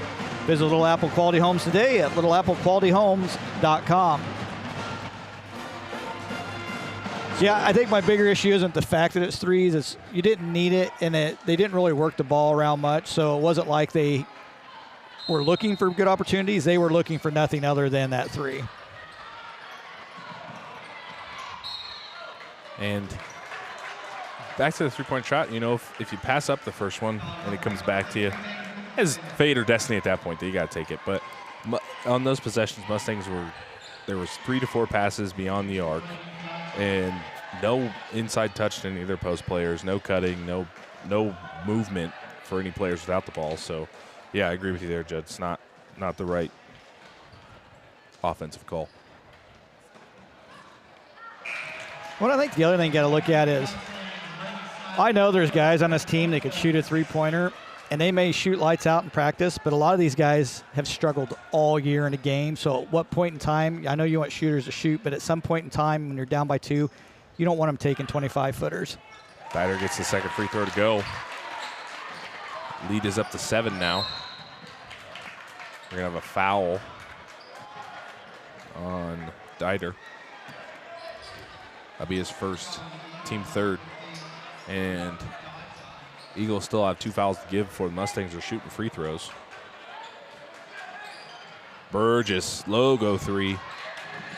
Can't get it to go. Rebound Dieter. He'll be fouled again. And he'll head to the line for 2. That'll be Burgess' 4th foul.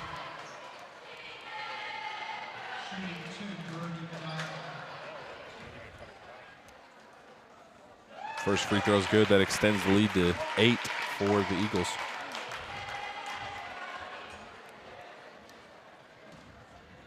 Tying their largest of the game. And second one's good. Eagles lead by 9. Rosa fires a 3. This time he hits. 6-point lead for the Eagles.